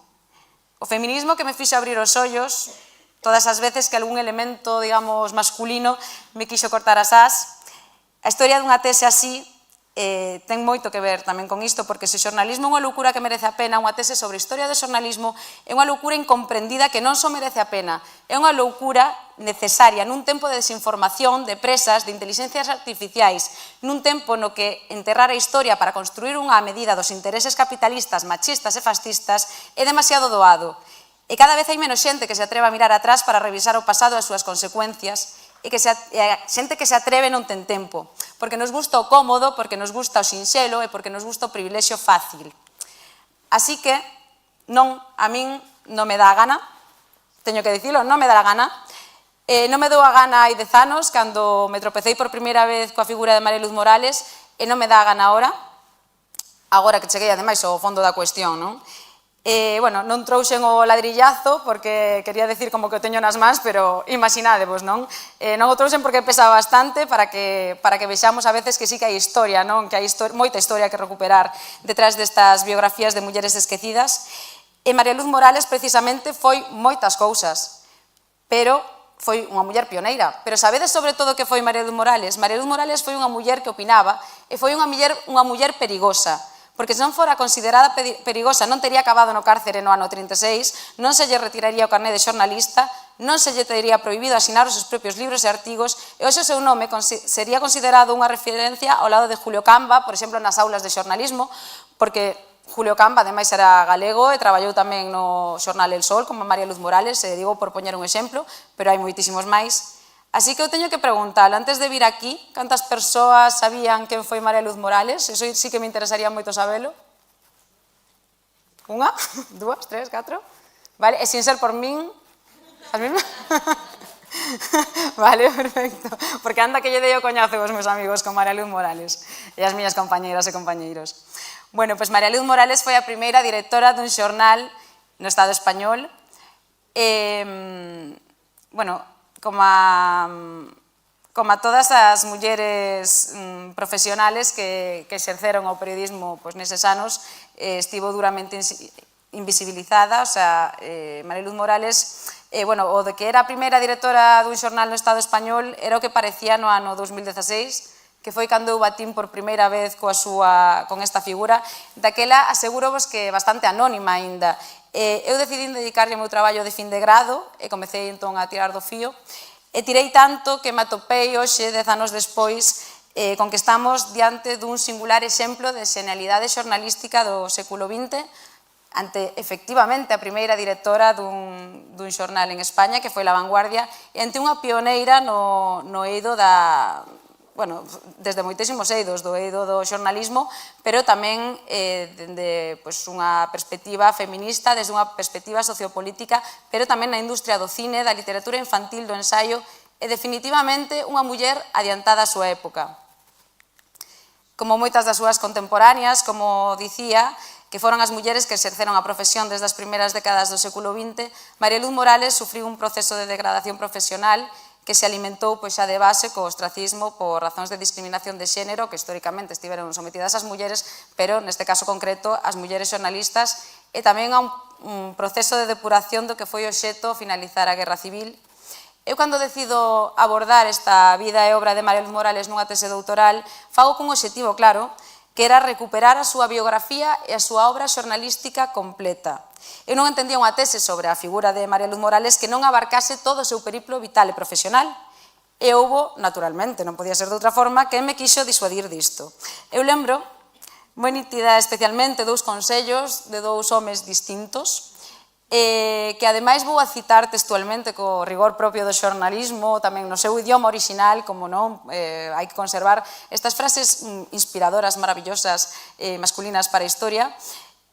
Cito, frase masculina inspiradora número 1, decía así: se non eres capaz e tes que deixalo, deixa ou non o fagas. Frase masculina inspiradora número 2, abarcar un siglo entero en una tesis es demasiado. ¿Estás segura de esto? Es mejor que te ciñas a un período concreto máis corto. E que fixen eu con estas frases? Bueno, pois o que fixen foi isto.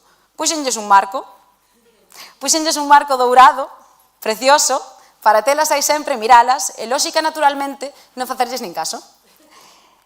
E, bueno, pois seguín co meu, non? Co cal, a meta foi o ter a primeira biografía que aborda a totalidade da traxectoria vital e profesional desta muller, sen lagoas temporais, sen imprecisións, que eran moitas, teño que dicilo, e moi amplas ao comezo desta investigación, e como consecuencia, pois temos ese percorrido histórico a través dun século inteiro, porque María Luz Morales viviu entre finais do século XIX e finais do século XX, ademais como xornalista mantívose activa hasta 1980, que foi o ano no que morreu, pero prácticamente estivo traballando toda a vida.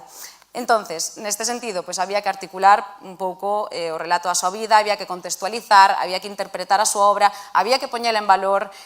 Outro gran obxectivo tamén era recopilar a súa obra xornalística completa nos grandes medios de comunicación nos que la traballou, que foron El Hogar y la Moda, La Vanguardia, El Sol, Lecturas e Diario de Barcelona. E tamén había que dimensionar a súa relación con Galicia. Eu quería contribuir a esa reasimilación da figura de María Luz Morales como parte do xornalismo galego. Bueno, tamén quería facer moitas cousas, como vedes, quería abordar tamén outras facetas pioneiras súas, a literatura infantil, a industria do cine, a súa faceta como escritora, como traductora, como conferenciante, e quería conectar esta figura coa súa historia familiar tamén, porque as súas raíces non se coñecían, quería conectala co seu legado, en definitiva, bueno, propoñíame achegar datos de valor á historia do xornalismo feito por mulleres. Ao inicio desta investigación, como vos digo, había moitas incertezas, tamén como adoito correr, no caso das biografías esquecidas de mulleres que ás veces non interesa rescatar, tamén había moitos mitos. Eu preguntábame se foi en realidade María Luz Morales a primeira muller en dirixir un xornal en España, un xornal de tirada nacional, porque, bueno, esta é a pregunta de investigación da que eu partín para verificar a miña hipótese, porque era algo que se dicía, pero non estaba, digamos, científicamente demostrado, non? Por lo tanto, demostrar isto constataba un fito na historia do xornalismo feminino español. E outra premisa era tamén que a actividade de María Luz Morales no xornalismo trascendía o ámbito cultural, no que as pequenas investigacións previas que abordaron a súa figura adoitaban encasillala, non? Adoitaban encasillala como unha xornalista cultural. Eu quería demostrar que había ideoloxía no seu traballo e, bueno, isto é algo que moitas veces se invalidou e se menosprezou neste caso, pero tamén no caso de cada vez que se intenta abordar biografías de profesionais históricas do xornalismo. Estas que están na pantalla, que vedes aquí arriba, son todas as preguntas ás que tiven que dar resposta. Bueno, e tamén moitas outras que xurdiron polo camiño. Que pasou? que, bueno, pois 7.080 documentos despois que busquei por toda España en arquivos históricos, despois de poder atopar, por fin, tamén a familia Morales. María Varela está sorrindo porque sabe moi ben do que falo, sabe moi ben a ilusión que foi en certos momentos da historia decir teño isto. Bueno, ela, ademais, a todo isto que non tivera fillos, non tivera descendencia, co cal foi doblemente difícil. Bueno, atopeime eu aí viaxando entre Madrid, entre Galicia, entre Barcelona, e puiden confirmar, pois, por fin, a miña hipótese, todas esas preguntas que me levaba unha década facendo, e puiden poñelo por escrito. Eu atopeime cunha obra perdida na historia do xornalismo, escasamente abordada, que ademais foi moi custoso recopilar e procesar. Son 60 anos de produción xornalística e tamén abordei a obra literaria. Ela comezou a súa andadura profesional nun momento, ademais, no que no xornalismo quedaba todo por facer e participa, non só asiste, senón que tamén participa nesa transformación profunda dos medios de comunicación naquel momento. Entón, as mulleres, a feminidade, o feminismo, tamén a evocación de Galicia, que era a súa terra natal, como selo de identidade, esténdese ao longo de toda a súa produción, na que inevitablemente acabase producindo tamén un antes e un despois ao remate da Guerra Civil, porque foi depurada, entón tiven que diferenciar tristemente esas dúas etapas da súa traxectoria marcadas tamén por esta barbaridade. Como vedes, pois, bueno, para que aburrirvos, non, cos números, pero 1.100 pezas xornalísticas, 103 cabeceiras, 94 cartas, 24 fondos, unha fonte familiar, unha locura absoluta e completa, pero valeume para decir agora mesmo que xa non hai dúbidas na vida e na obra de María Luz Morales, e sí que foi unha feminista, e foi unha xornalista, e tamén foi unha opinadora, das máis perigosas, ademais. Así que imos coñecela. María Luz Morales naceu o 23 de abril de 1980 nunha casa burguesa da parte alta da Coruña. Quixera recalcar isto do 23 de abril de 1890 para simbolizar ata que punto foi difícil recuperar esta biografía e ata que punto se pode chegar a perder na historia a biografía dunha pioneira brillante. Porque cando eu comecei a abordar esta cuestión había discusión sobre a data de nacemento, que vaya, non? Ainda hoxe, de feito, sigue circulando de xeito erróneo na Wikipedia, grandísima fuente que contribuye muchísimo a la historia, como todos sabemos. Sigue estando mal, por certo, a ver se alguén o cambia, non vou ser eu, xa vos lo digo. Bueno, sí que é certo que algún estudo previo tomaba por bo o 1 de xaneiro de 1889. Seguimos atrás. E tamén, bueno, pois outra xente dicía que 1898. E tamén se adoitaba empregar un recurso moi fácil que decir que nacera a finais de século e xa está, non? Pero claro, isto, ubicar a data de nacemento nunha biografía é fundamental, precisamente para situala nun marco teórico, porque claro, isto é importante a hora de decir en que momento viviu ou en que momento vital estaba transitando cando escribiu según que cousas, non? Ademais, nun momento no que España pasaron moitísimas cousas, unha diferencia de 8 anos significaba moito, non? Bueno, detrás de moitas cábalas conseguín documentos, conseguín partida de nacemento, conseguín partida de bautismo, así que 23 de abril de 1890, por favor, vale, 23 de abril de 1890, xa non hai dúbidas. Ela foi tamén, bueno, a quinta de 5 irmás, 2 deles faleceron na nenez. A infancia e mocidade destes 3 irmáns sería un pouquiño inestable tamén polo traballo do pai, que era José Morales Juliá, que era un alto funcionario da Administración de Facenda no Ministerio, bueno, na Administración do Estado do Ministerio de Facenda, e pasou toda a vida avisando por España. De feito, o home chegou a gobernador de Ávila, e Morales era galega de sangue, porque o seu pai era de Alicante, pero a súa nai, Zoé Godoy, aínda que nacera en Madrid, era galega, era filla de Ramón de Godoy e Romai. Estas raíces, ademais, tiñan un certo componente, unha certa ascendencia nobiliaria, e contribuíron a forxar nela un orgullo galego xenuíno. Dicíame o seu sobrinho en Barcelona, hai xa uns anos, que María Luz Morales era unha gran señora que tiña orgullo de descender de familias antiquísimas galegas e que descendía destas dúas familias, dos Godoy e dos Romai. De feito, o poeta Ramón de Godoy era irmán da súa nai, e a nai de María Luz Morales era precisamente tamén amiga de Emilia Pardo Bazán. Isto quere decir que María Luz Morales e a súa nai pasaron na Coruña, cando María Luz Morales era pequena, pois certos momentos a carón de Emilia Pardo Bazán, e isto significa tamén que Emilia Pardo Bazán foi unha das súas primeiras influencias literarias. A casa natal, de feito, de María Luz Morales na Coruña consérvase hoxe en día. Que pasa? Que está convertida nun hotel. Eu non sei isto como puido pasar un pouco desapercibido, non sei se se sabe que é a casa de María Luz Morales, pero bueno, que saibades que aí está. María Luz Morales chegou a Barcelona en 1910 e ali comeza xa a estudar no Instituto de Cultura e Biblioteca Popular per la Dona de Francesca Bonmesón, que era unha institución na que por primeira vez puido acceder libremente a unha biblioteca, que parece mentira, non? Que as mulleres pois non tiñan liberdade de acceso a este tipo de institucións, e ali estudiou idiomas. Esta institución estaba pensada para as obreiras, pero comezou tamén a abrirse ás fillas da burguesía catalana. Este ambiente todo contribuiu a formar en Morales unha personalidade liberal que máis tarde veríase reflectida de forma recorrente en moitos dos seus artigos, nos que a dignificación do traballo feminino, por exemplo, a emancipación da muller terían unha importancia moi importante como trascendental, como imos a ver despois. Alrededor do ano 14, cando está a Primeira Guerra Mundial, ela tiña 24 anos, traballaba facendo adaptacións pioneiras para unha colección que se chamaba Las obras maestras al alcance de los niños, de editorial Araluce, dunha editorial catalana. Isto quere decir que ela adaptou títulos como Cuentos de Grimm, como Los viajes de Gulliver ou como La Odisea, por exemplo, o cal significa que a primeira vez que os nenos españois leron estes contos foi a través dunha adaptación de María Luz Morales. No ano 1920, quebra o Banco de Barcelona. Isto quere decir que a familia de María Luz Morales arruínase como moitas das familias da burguesía catalana. E no ano 21 é cando a revista El Hogar y la Moda convoca un concurso para elixir directora. Ela preséntase e gaña o concurso. E a raíz disto teño motivos para creer que tamén foi directora durante unha etapa da revista Lecturas, que é a revista Lecturas de hoxendía que todos coñecemos, só que nos anos 20 era un suplemento literario, fixádevos, de El Hogar y la Moda.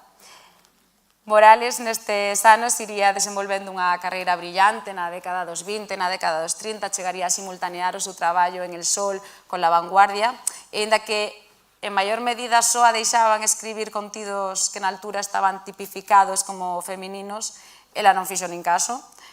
Forma parte desas xornalistas de principios do século XX que souberon transformar eses lugares tradicionalmente femininos aos que relegaron en espazos para a crítica, para o debate, para o progreso da muller, e ademais traballou con suma dedicación naquelas seccións femininas ao uso da época que ademais comezaban a estenderse nos xornais da altura.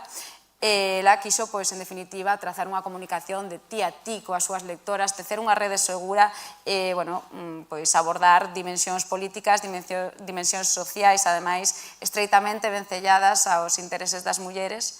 E, igual nos vai soando xa un pouquiño, non? Esta labor transgresora que ainda hoxe temos que seguir facendo as xornalistas desde os estándares da perspectiva de xénero dos xornais actuais.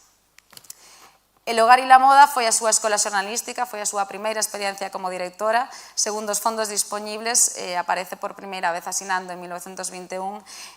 Aquí xa vemos un pouco como ese espírito renovador dela, ainda era moi cedo, pero xa comeza a chamar a atención das lectoras. O seu obxectivo, ademais, era abrir a revista a outro tipo de contidos inspiradores, máis alá da moda, máis alá do fogar, pero non sempre foron de todo ben recibidos, porque, claro, isto era a España dos anos 20.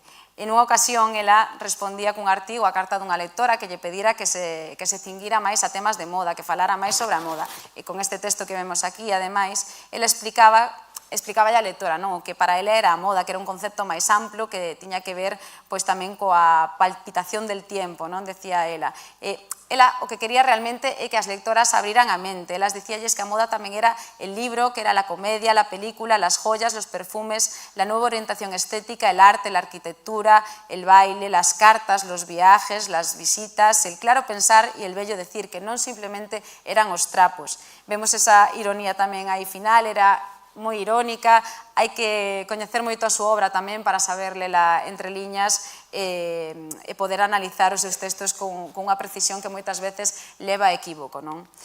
pero ela nunca deixou de escribir acorde aos seus ideais a pesar de todo, porque neste outro artigo, por exemplo, vemos un pouquiño reflectida tamén esa habitación propia da que falaba Virginia Woolf en 1929, pois Morales xa falaba dun rinconcito propio, desa habitación para ler, dun escritorio propio no ano 1922, e na revista Lecturas, que xurde arredor do ano 17, e logo pasa a ser ese suplemento literario del hogar e la moda, e despois independízase novamente, pois ela deu a coñecer, como moitos outros autores da época, a súa obra tamén máis literaria por entregas, e ademais aquí, en Lecturas, experimentou moito con outros xéneros periodísticos, fixo tamén entrevistas, fixo reportaxes. De feito, este texto pertenece a unha entrevista que lle fai a actriz argentina Pepita Díaz Artigas, bueno, vese pois un pouco como ela transmite todo iso, non? E como vemos, pois, quero dicir, igual non era o que se esperaba de unha sección ou dunha revista chamada El hogar e la moda. Ela abriu camiño nestas revistas e nestas seccións tipificadas como femininas, quiso introducir novas ideas alonxadas dos tradicionalismos ás lectoras españolas e ademais puxo as dinámicas familiares da época en tela de xuízo, quiso abrir debates, transmitiu uns ideais ademais de modernidade avanzados para a época. Isto comezou a facelo en El hogar e la moda en Barcelona, pero despois fixo tamén en El Sol, en Madrid, cando se lle ofreceu dirixir a sección La mujer, el niño e el hogar. O sea, parece monotema todo, non? Na vida desta muller. E figurade o que podía sair de semellante sección, non? De La mujer, el niño e el hogar. Iso que estamos falando dun dos xornais máis progresistas do Madrid da época. Pois, bueno, saíron estas cousas.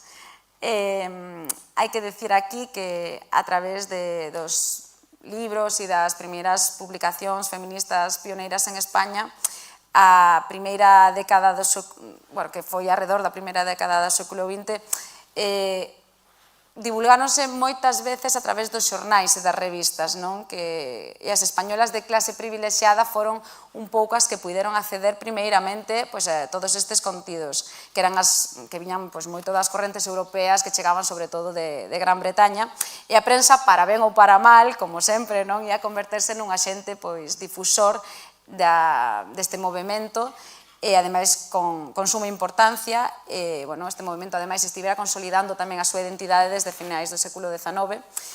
E no ano no que nace María Luz Morales, que recordemos que a data era o 23 de abril de 1890, os términos feminismo e feminista íanse popularizar tamén para describir estas campañas que viñan de Europa.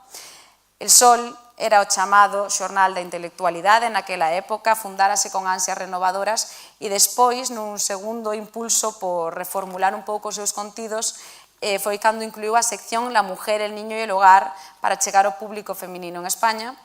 O que lles pasou a estes señores que gobernaban El Sol é que foi María Luz Morales quen se encargou desta sección, e digamos que o seu concepto de La mujer, el niño e el hogar era un pouquiño distinto. En primeiro lugar, aínda que hai quen quere apartar a María Luz Morales da súa dimensión feminista, eu atopei nos seus textos, creo que só facía falta lela con un pouco de atención, non? Moreas de referencias explícitas, ademais, ao termo feminismo, e sobre isto ela reflexionou ao longo das décadas, non foi un concepto menor. Por exemplo, este que vedes aquí, é un fragmento dun texto do ano 1927, ela di textualmente que los muros de la Casa Española fueron durante largos años cárcel del espíritu de la mujer en España. Sigue diciendo, el trabajo con las responsabilidades que de él nacen es lo único acaso que nos diferencia a nosotras, mujeres de hoy, de las mujeres de ayer, nuestras abuelas. Todas las predicaciones de todos los antifeministas del mundo no lograrán que dejara de ser esto que es. E dice, las mujeres de España hilan su rueca todas, pero esta vez es para libertarse a sí mismas. Fixadevos, non? Unha muller nada feminista. E tamén falou do dereito das mulleres a unha educación igualitaria, especialmente no ámbito universitario. Ademais, neste artigo que vemos aquí, ela indignábase moito con que os directores de hospitais de Londres querían vetar naquele momento o acceso á carreira de medicina ás mulleres. Ela sabía que o que pasara no mundo ia ter sempre repercusión directa ou indirecta nos posibles avances ou retrocesos, sobre todo retrocesos en España. Entonces escandalizábase moito, non? E era un activo observadora tamén do que pasaba internacionalmente. E decía, esto está pasando en la Inglaterra que concede el voto político a la mujer, en la Inglaterra de las aviadoras, de las arquitectas, en la Inglaterra que vio a las mujeres cargar con responsabilidades durante la guerra. E decía, ello en la Inglaterra en la que nació Isabel Blackwell, señor, es posible.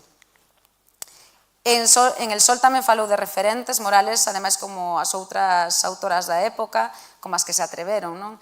Tivo as súas contradicións no que respecta o feminismo, naturalmente, porque entón todo era novo nisto, e ademais o patriarcado utilizou moitísimo esa baza das feministas chillonas, pero soubo ver ela a importancia daquelas chillonas e o precedente que estaban sentando. Ela, por exemplo, abordou neste artigo que vemos aquí, por exemplo, pero en moitos outros, a unha destas referentes que foi Emmeline Pankhurst, que era unha sufraxista. En todo o seu burguesismo, ademais, María Luz Morales, sin embargo, sí que recoñece que solo por aquella vía de violencia se ha podido llegar a este cauce de serenidad, solo a través de aquel ridículo se alcanzó este respeto, solo porque existió una áspera Mistress Pankhurst puede existir una ponderada Miss MacDonald. E decía, con todo el ridículo que cargó a sus hombros y alivió los nuestros.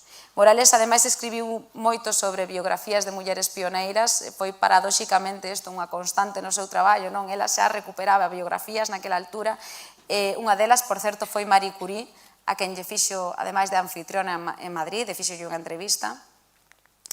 E María Luz Morales, como se adoita decir, era unha xornalista de corpo enteiro, era unha xornalista vocacional, con principios, ela coñecía moi ben, ademais, a súa profesión, e tamén escribiu moito sobre xornalismo e sobre as dificultades que atravesou como muller pioneira.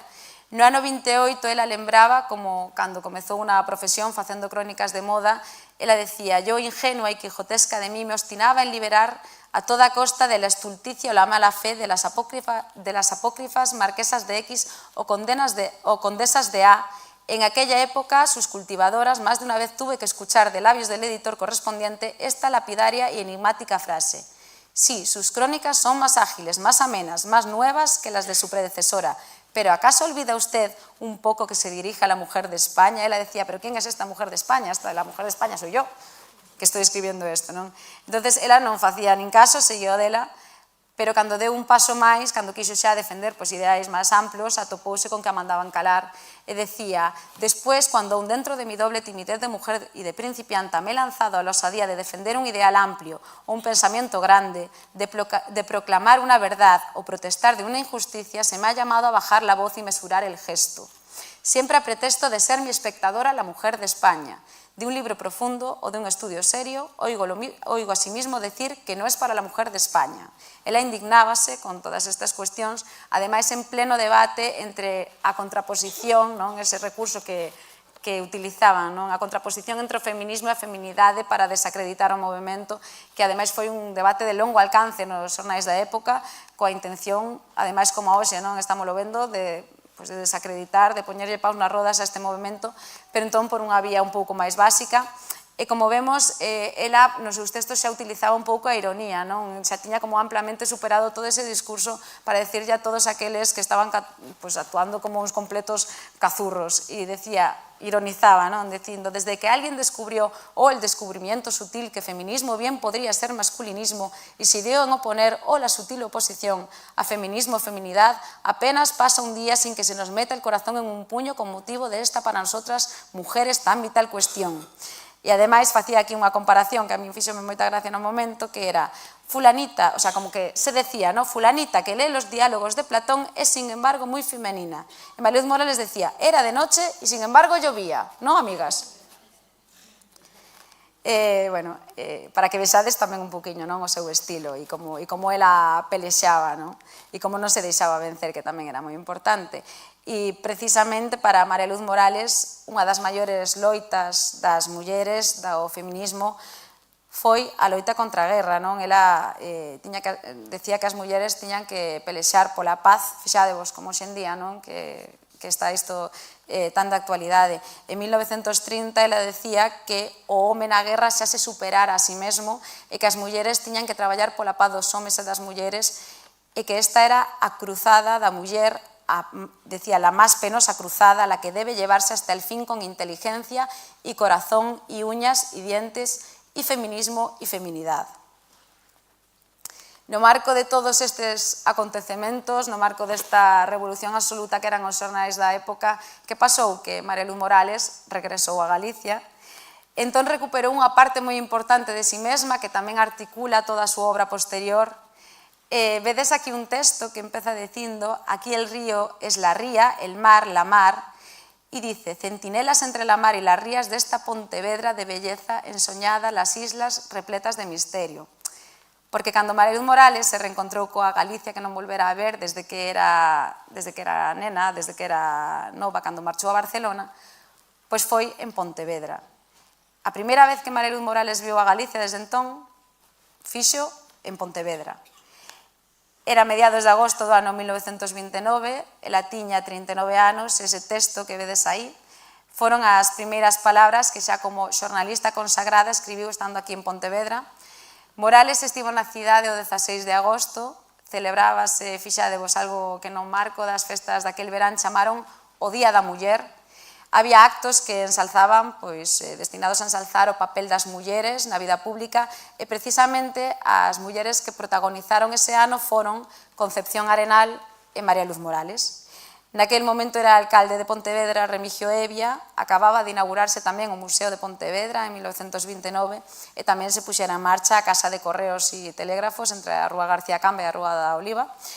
E na Rúa da Oliva, precisamente, Morales participou no seu primeiro acto institucional galego, que foi ni máis ni menos que a inauguración daquela placa de Concepción Arenal. Morales foi a encargada de descubrir aquela placa que se lle dedicaba a la insigne pensadora Concepción Arenal.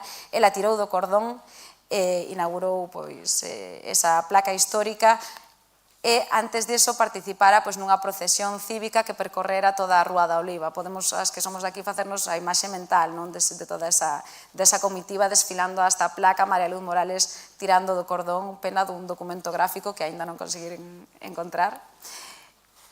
E a crónica del pueblo gallego precisamente describía un pouco o acto, pero a propia María Luz Morales, moi orgullosa daquela fazaña, tamén escribiu sobre isto no xornal El Sol, e ela decía: en una casa de Pontevedra acaba de descubrirse por mi mano sencilla lápida en que se recuerda como allí escribió nuestra doña Concepción Arenal su visitador del preso. En el bello museo que esta ciudad ha inaugurado hace pocos días se guardan versos autógrafos e inéditos de doña Concepción a Méndez Núñez. Ese Día da Muller celebrábase ademais no marco das festas literarias de Pontevedra e pola noite houve un acto. E sabedes onde foi ese acto? Pois ese acto foi no Teatro Principal de Pontevedra. É dicir, aquí, non? E aquela noite María Luz Morales estaba no escenario co director da Coral Polifónica, que era Antonio Blanco Porto, que seguro que nos sona moitísimo, verdade? E con Álvarez Limeses tamén. Ela asignáraselle un pouco o papel da figura de mantenedora da festa e pronunciou un discurso no que ensalzou a muller galega e no que ensalzou tamén a cidade de Pontevedra. Fixadevos ese vínculo, que a verdade é que eu, antes de estudala, non tiña nin idea. E ademais foi ovacionada aquí, entre estas mesmas paredes. A súa visita a Pontevedra naquela altura tiña unha expectación moi grande, é dicir, ela daquela xa era unha xornalista consagrada e parece ser que foi un éxito. Pero a cousa, ademais, non quedou aí porque a levaron a visitar Sanxenxo, estivo preto da illa de Tambo en Poio e tamén escoitou a salve no mosteiro de Poio. E da illa de Tambo escribiu precisamente que era la máis chica, la máis salvaje, la máis bella. E tivo oportunidade de vela, ademais isto escribiu no ela mesma, tivo oportunidade de ver a illa de Tambo mientras mi barca cruza de Marín a Sanxenxo e las muchachas cantan seguidas de un vuelo de gaviotas. E tamén escribiu sobre a ría de Arousa, ela decía como nadie contó aún el misterio y la belleza de nuestras islas cubiertas de pinos que la luna platea mientras las ninfas danzan en peñas o hacen guiños desde el faro. En esta viaxe galega tamén se reencontrou despois coa súa Coruña natal, ela entrou en contacto co Seminario de Estudos Galegos e foi unha firme defensora, ademais do papel das mulleres no seminario e tamén do idioma galego. Ela, por exemplo, nun dos seus artigos decía: el Seminario de Estudios Gallegos, que tan admirable labor está haciendo porque el espíritu gallego no se pierda, no debe olvidar cómo las mujercitas gallegas de la nueva generación pueden ser sus colaboradoras. E Morales, despois disto, xa nunca perdería o contacto coa terra e nos anos seguintes volvería moitas veces, volvería a Coruña, volvería a Ourense e ao rematar a Guerra Civil, incluso despois da súa traxedia vital, aínda volvería tamén para para inspirarse na Coruña e escribir o seu libro Balcón al Atlántico, que é unha novela que ambientou na Coruña, nesa Coruña de finais de século, do século anterior. E teño que decir tamén que Eduardo Blanco Amor, Vicente Risco, Otero Pedrallo, Casares Quiroga, Francisco Fernández del Riego foron algunhas das súas amizades galegas coas que mantivo correspondencia ao largo de moitísimos anos. E, ademais, en Barcelona tamén traballou en favor da causa galeguista a través do Centro Galego de Barcelona. Fixadevos que ela era a presidenta honoraria deste centro e ali impulsaría actos no marco da campaña en favor do Estatuto de Autonomía para Galicia e o 22 de xullo de 1932 ali recibiu aos parlamentarios galegos Castelao e Otero Pedrallo. Con Otero Pedrallo sí que mantivo unha relación moi estreita ao longo de toda a súa vida. O seu arraigo galego era moi forte. Neste texto, por exemplo, que temos aquí, vemos que escribe en catalán unha reportaxe sobre Galicia, sobre o galeguismo. Ela di que durante moitos anos díxose de Galicia que é un pobo que dorme, pero advirte que isto non é exacto, porque as persoas non saben distinguir entre o sono e os soños. Ela decía, Galicia pode ser un pobo que dorme, pero é sobre todo un pobo que somnia. O sea, ela di que hoxe Galicia non durme, que como en todo o rexurdimento, do que Cataluña ademais era exemplo, o pobo que se pon en pé para escoitar mellor, entón estes soños volvense un ideal.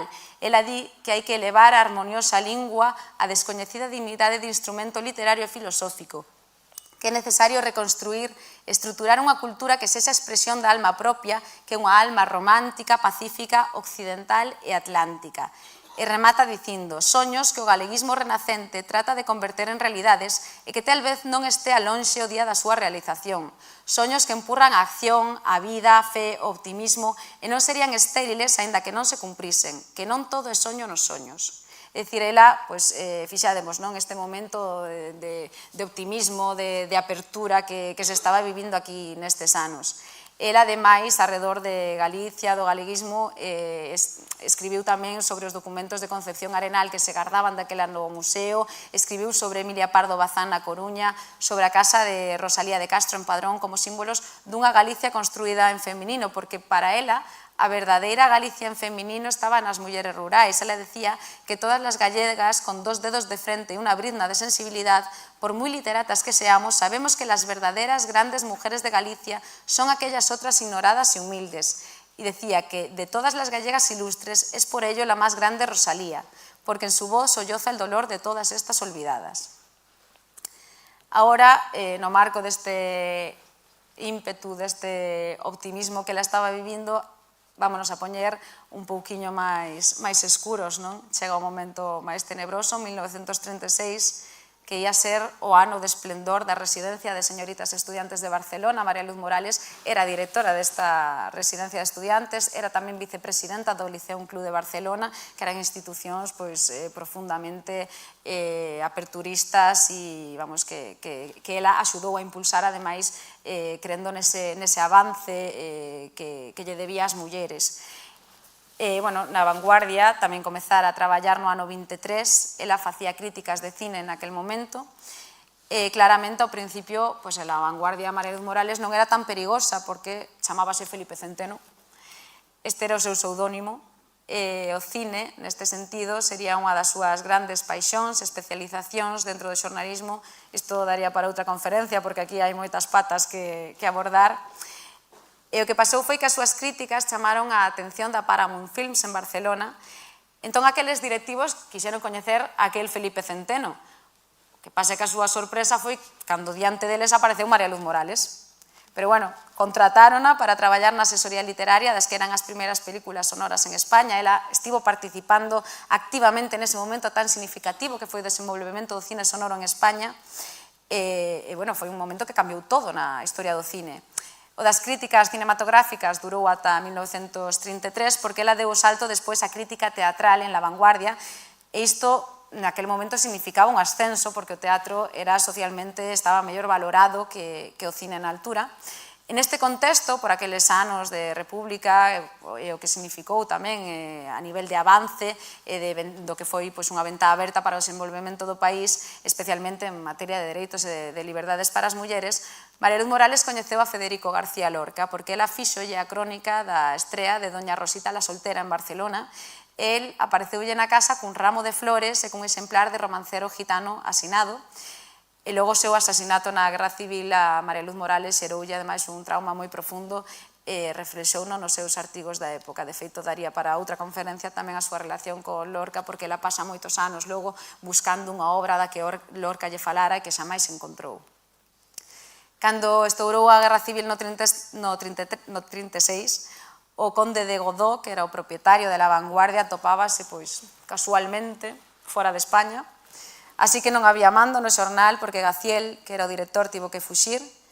Entón, foi aquí cando o Comité Obreiro, para que non incautaran o xornal, decidiu que a mellor opción era que María Luz Morales, que coñecía ademais absolutamente todo do xornalismo, asumira a dirección.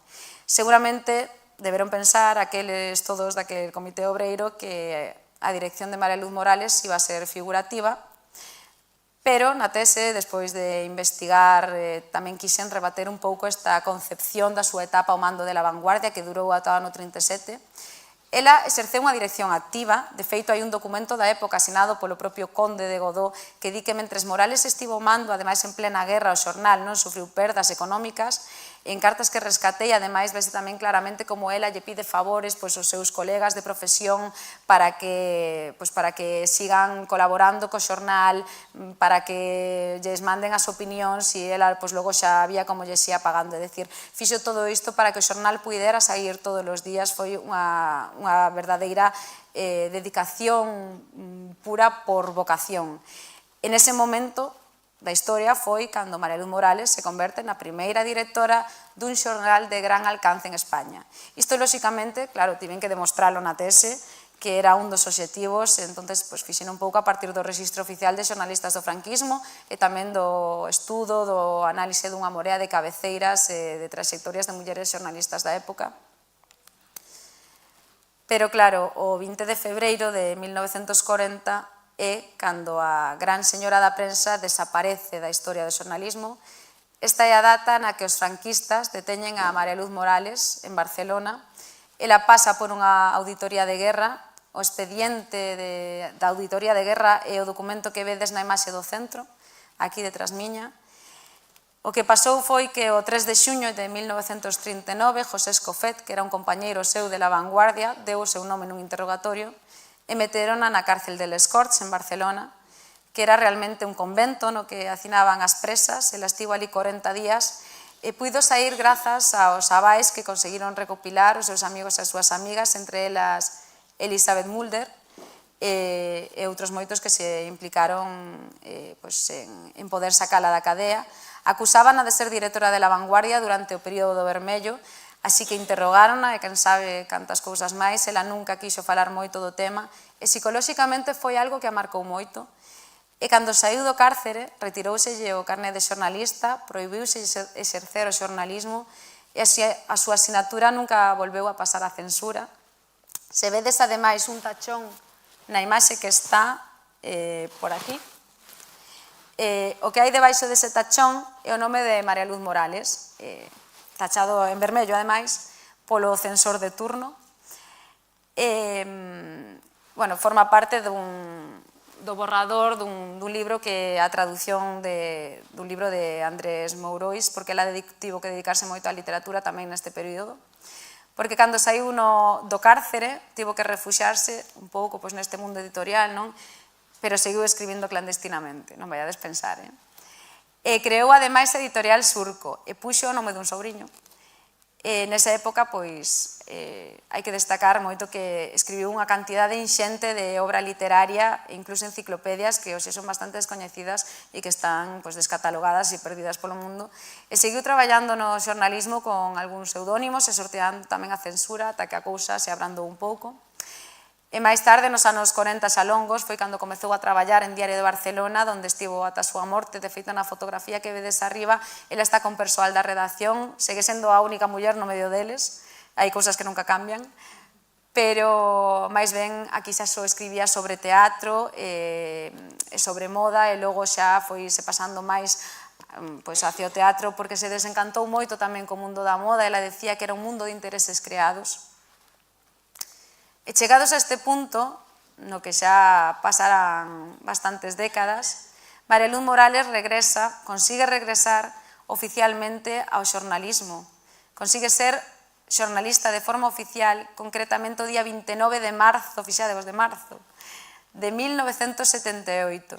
Isto significa que volveu aos rexistros como xornalista oficial se morreu en 1980, só 2 anos antes de morrer. Ela tivo que esperar a morte de Franco para que isto pasara. Esta data que vedes aquí arriba é a que consta como data de inscripción no rexistro do Ministerio de Información e Turismo, que foi o que autorizou a súa inscripción no Registro Oficial de Periodistas con número 7603 en base a un Real Decreto de 1976, que era o que regulaba esta aplicación da norma de prensa e imprenta. E nos anos anteriores, ela, de algún xeito, xa se intentara reparar algo ao seu honor, concedéranselle algúns premios, algunhas distincións, como o Godolayana, como o Premio Eugenio de Ors, que é, ademais, o que sae no recorte de prensa que vimos aquí abaixo. E tamén se lle concedeu o Lazo de Isabel a Católica, entre outros, pero nunca se fixo nada por recuperar realmente a súa vida e a súa obra, e tristemente o recoñecemento máis significativo foi o último que recibiu, que ademais de que foi unha das homenaxeadas no ano 78 coa súa reincorporación a este rexistro de xornalistas, porque ela pediu a súa rehabilitación na profesión, foi ela que a pediu, non lle viñeron a tocar a porta e dicirlle: María Luz Morales, te apetece volver a ser periodista? Que en el franquismo, ahora esto nunca sucedió, así que ahora te dejamos volver a ser periodista. Pois non, ela pediu a súa reintegración e ademais creo que foi algo que a obsesionou ao longo de toda a súa vida. E foi algo que a marcou moito. E no ano 79, cando ela xa estaba convalecente na súa casa, coa saúde xa moi deteriorada, a Asociación da Prensa recoñeceuna como unha das súas socias fundadoras e dabanlle un diploma, pero que pasa que tristemente ela xa non o puido recoller porque estaba xa moi deteriorada físicamente. E o 22 de setembro de 1980, María Luz Morales morre en Barcelona, ás 5 da mañá, tiña 91 anos, por ela pasara case un século de historia do xornalismo español e o século máis turbulento da historia de España. Hoxe hai unha praza co seu nome na Coruña, hai outra praza co seu nome en Barcelona, hai un premio de audiovisual tamén que leva o seu nome, pero a súa obra literaria, especialmente esta obra xornalística, creo que intentei facer un pouco de xustiza agora, cando pasaron xa 45 anos da súa morte. Querería rematar dicindo tamén que creo que é urxente recuperar a memoria colectiva das xornalistas do século XX e que de xustiza tamén redimensionar o papel de María Luz Morales na historia e nas aulas das facultades de xornalismo. Eu, quero ser optimista e confío en que a través da investigación con perspectiva de xénero, que cada vez racha un pouco máis ese teito de cristal que sempre existiu e que sigue existindo desgraciadamente, pois que as xornalistas españolas, que foron as precursoras e que hoxe en día son as referentes para as novas xeracións, vayan ocupando o seu lexítimo lugar na historia dunha profesión que ademais viviron con verdadeira paixón e da que tan penosamente as borraron. E nada máis, moitísimas gracias.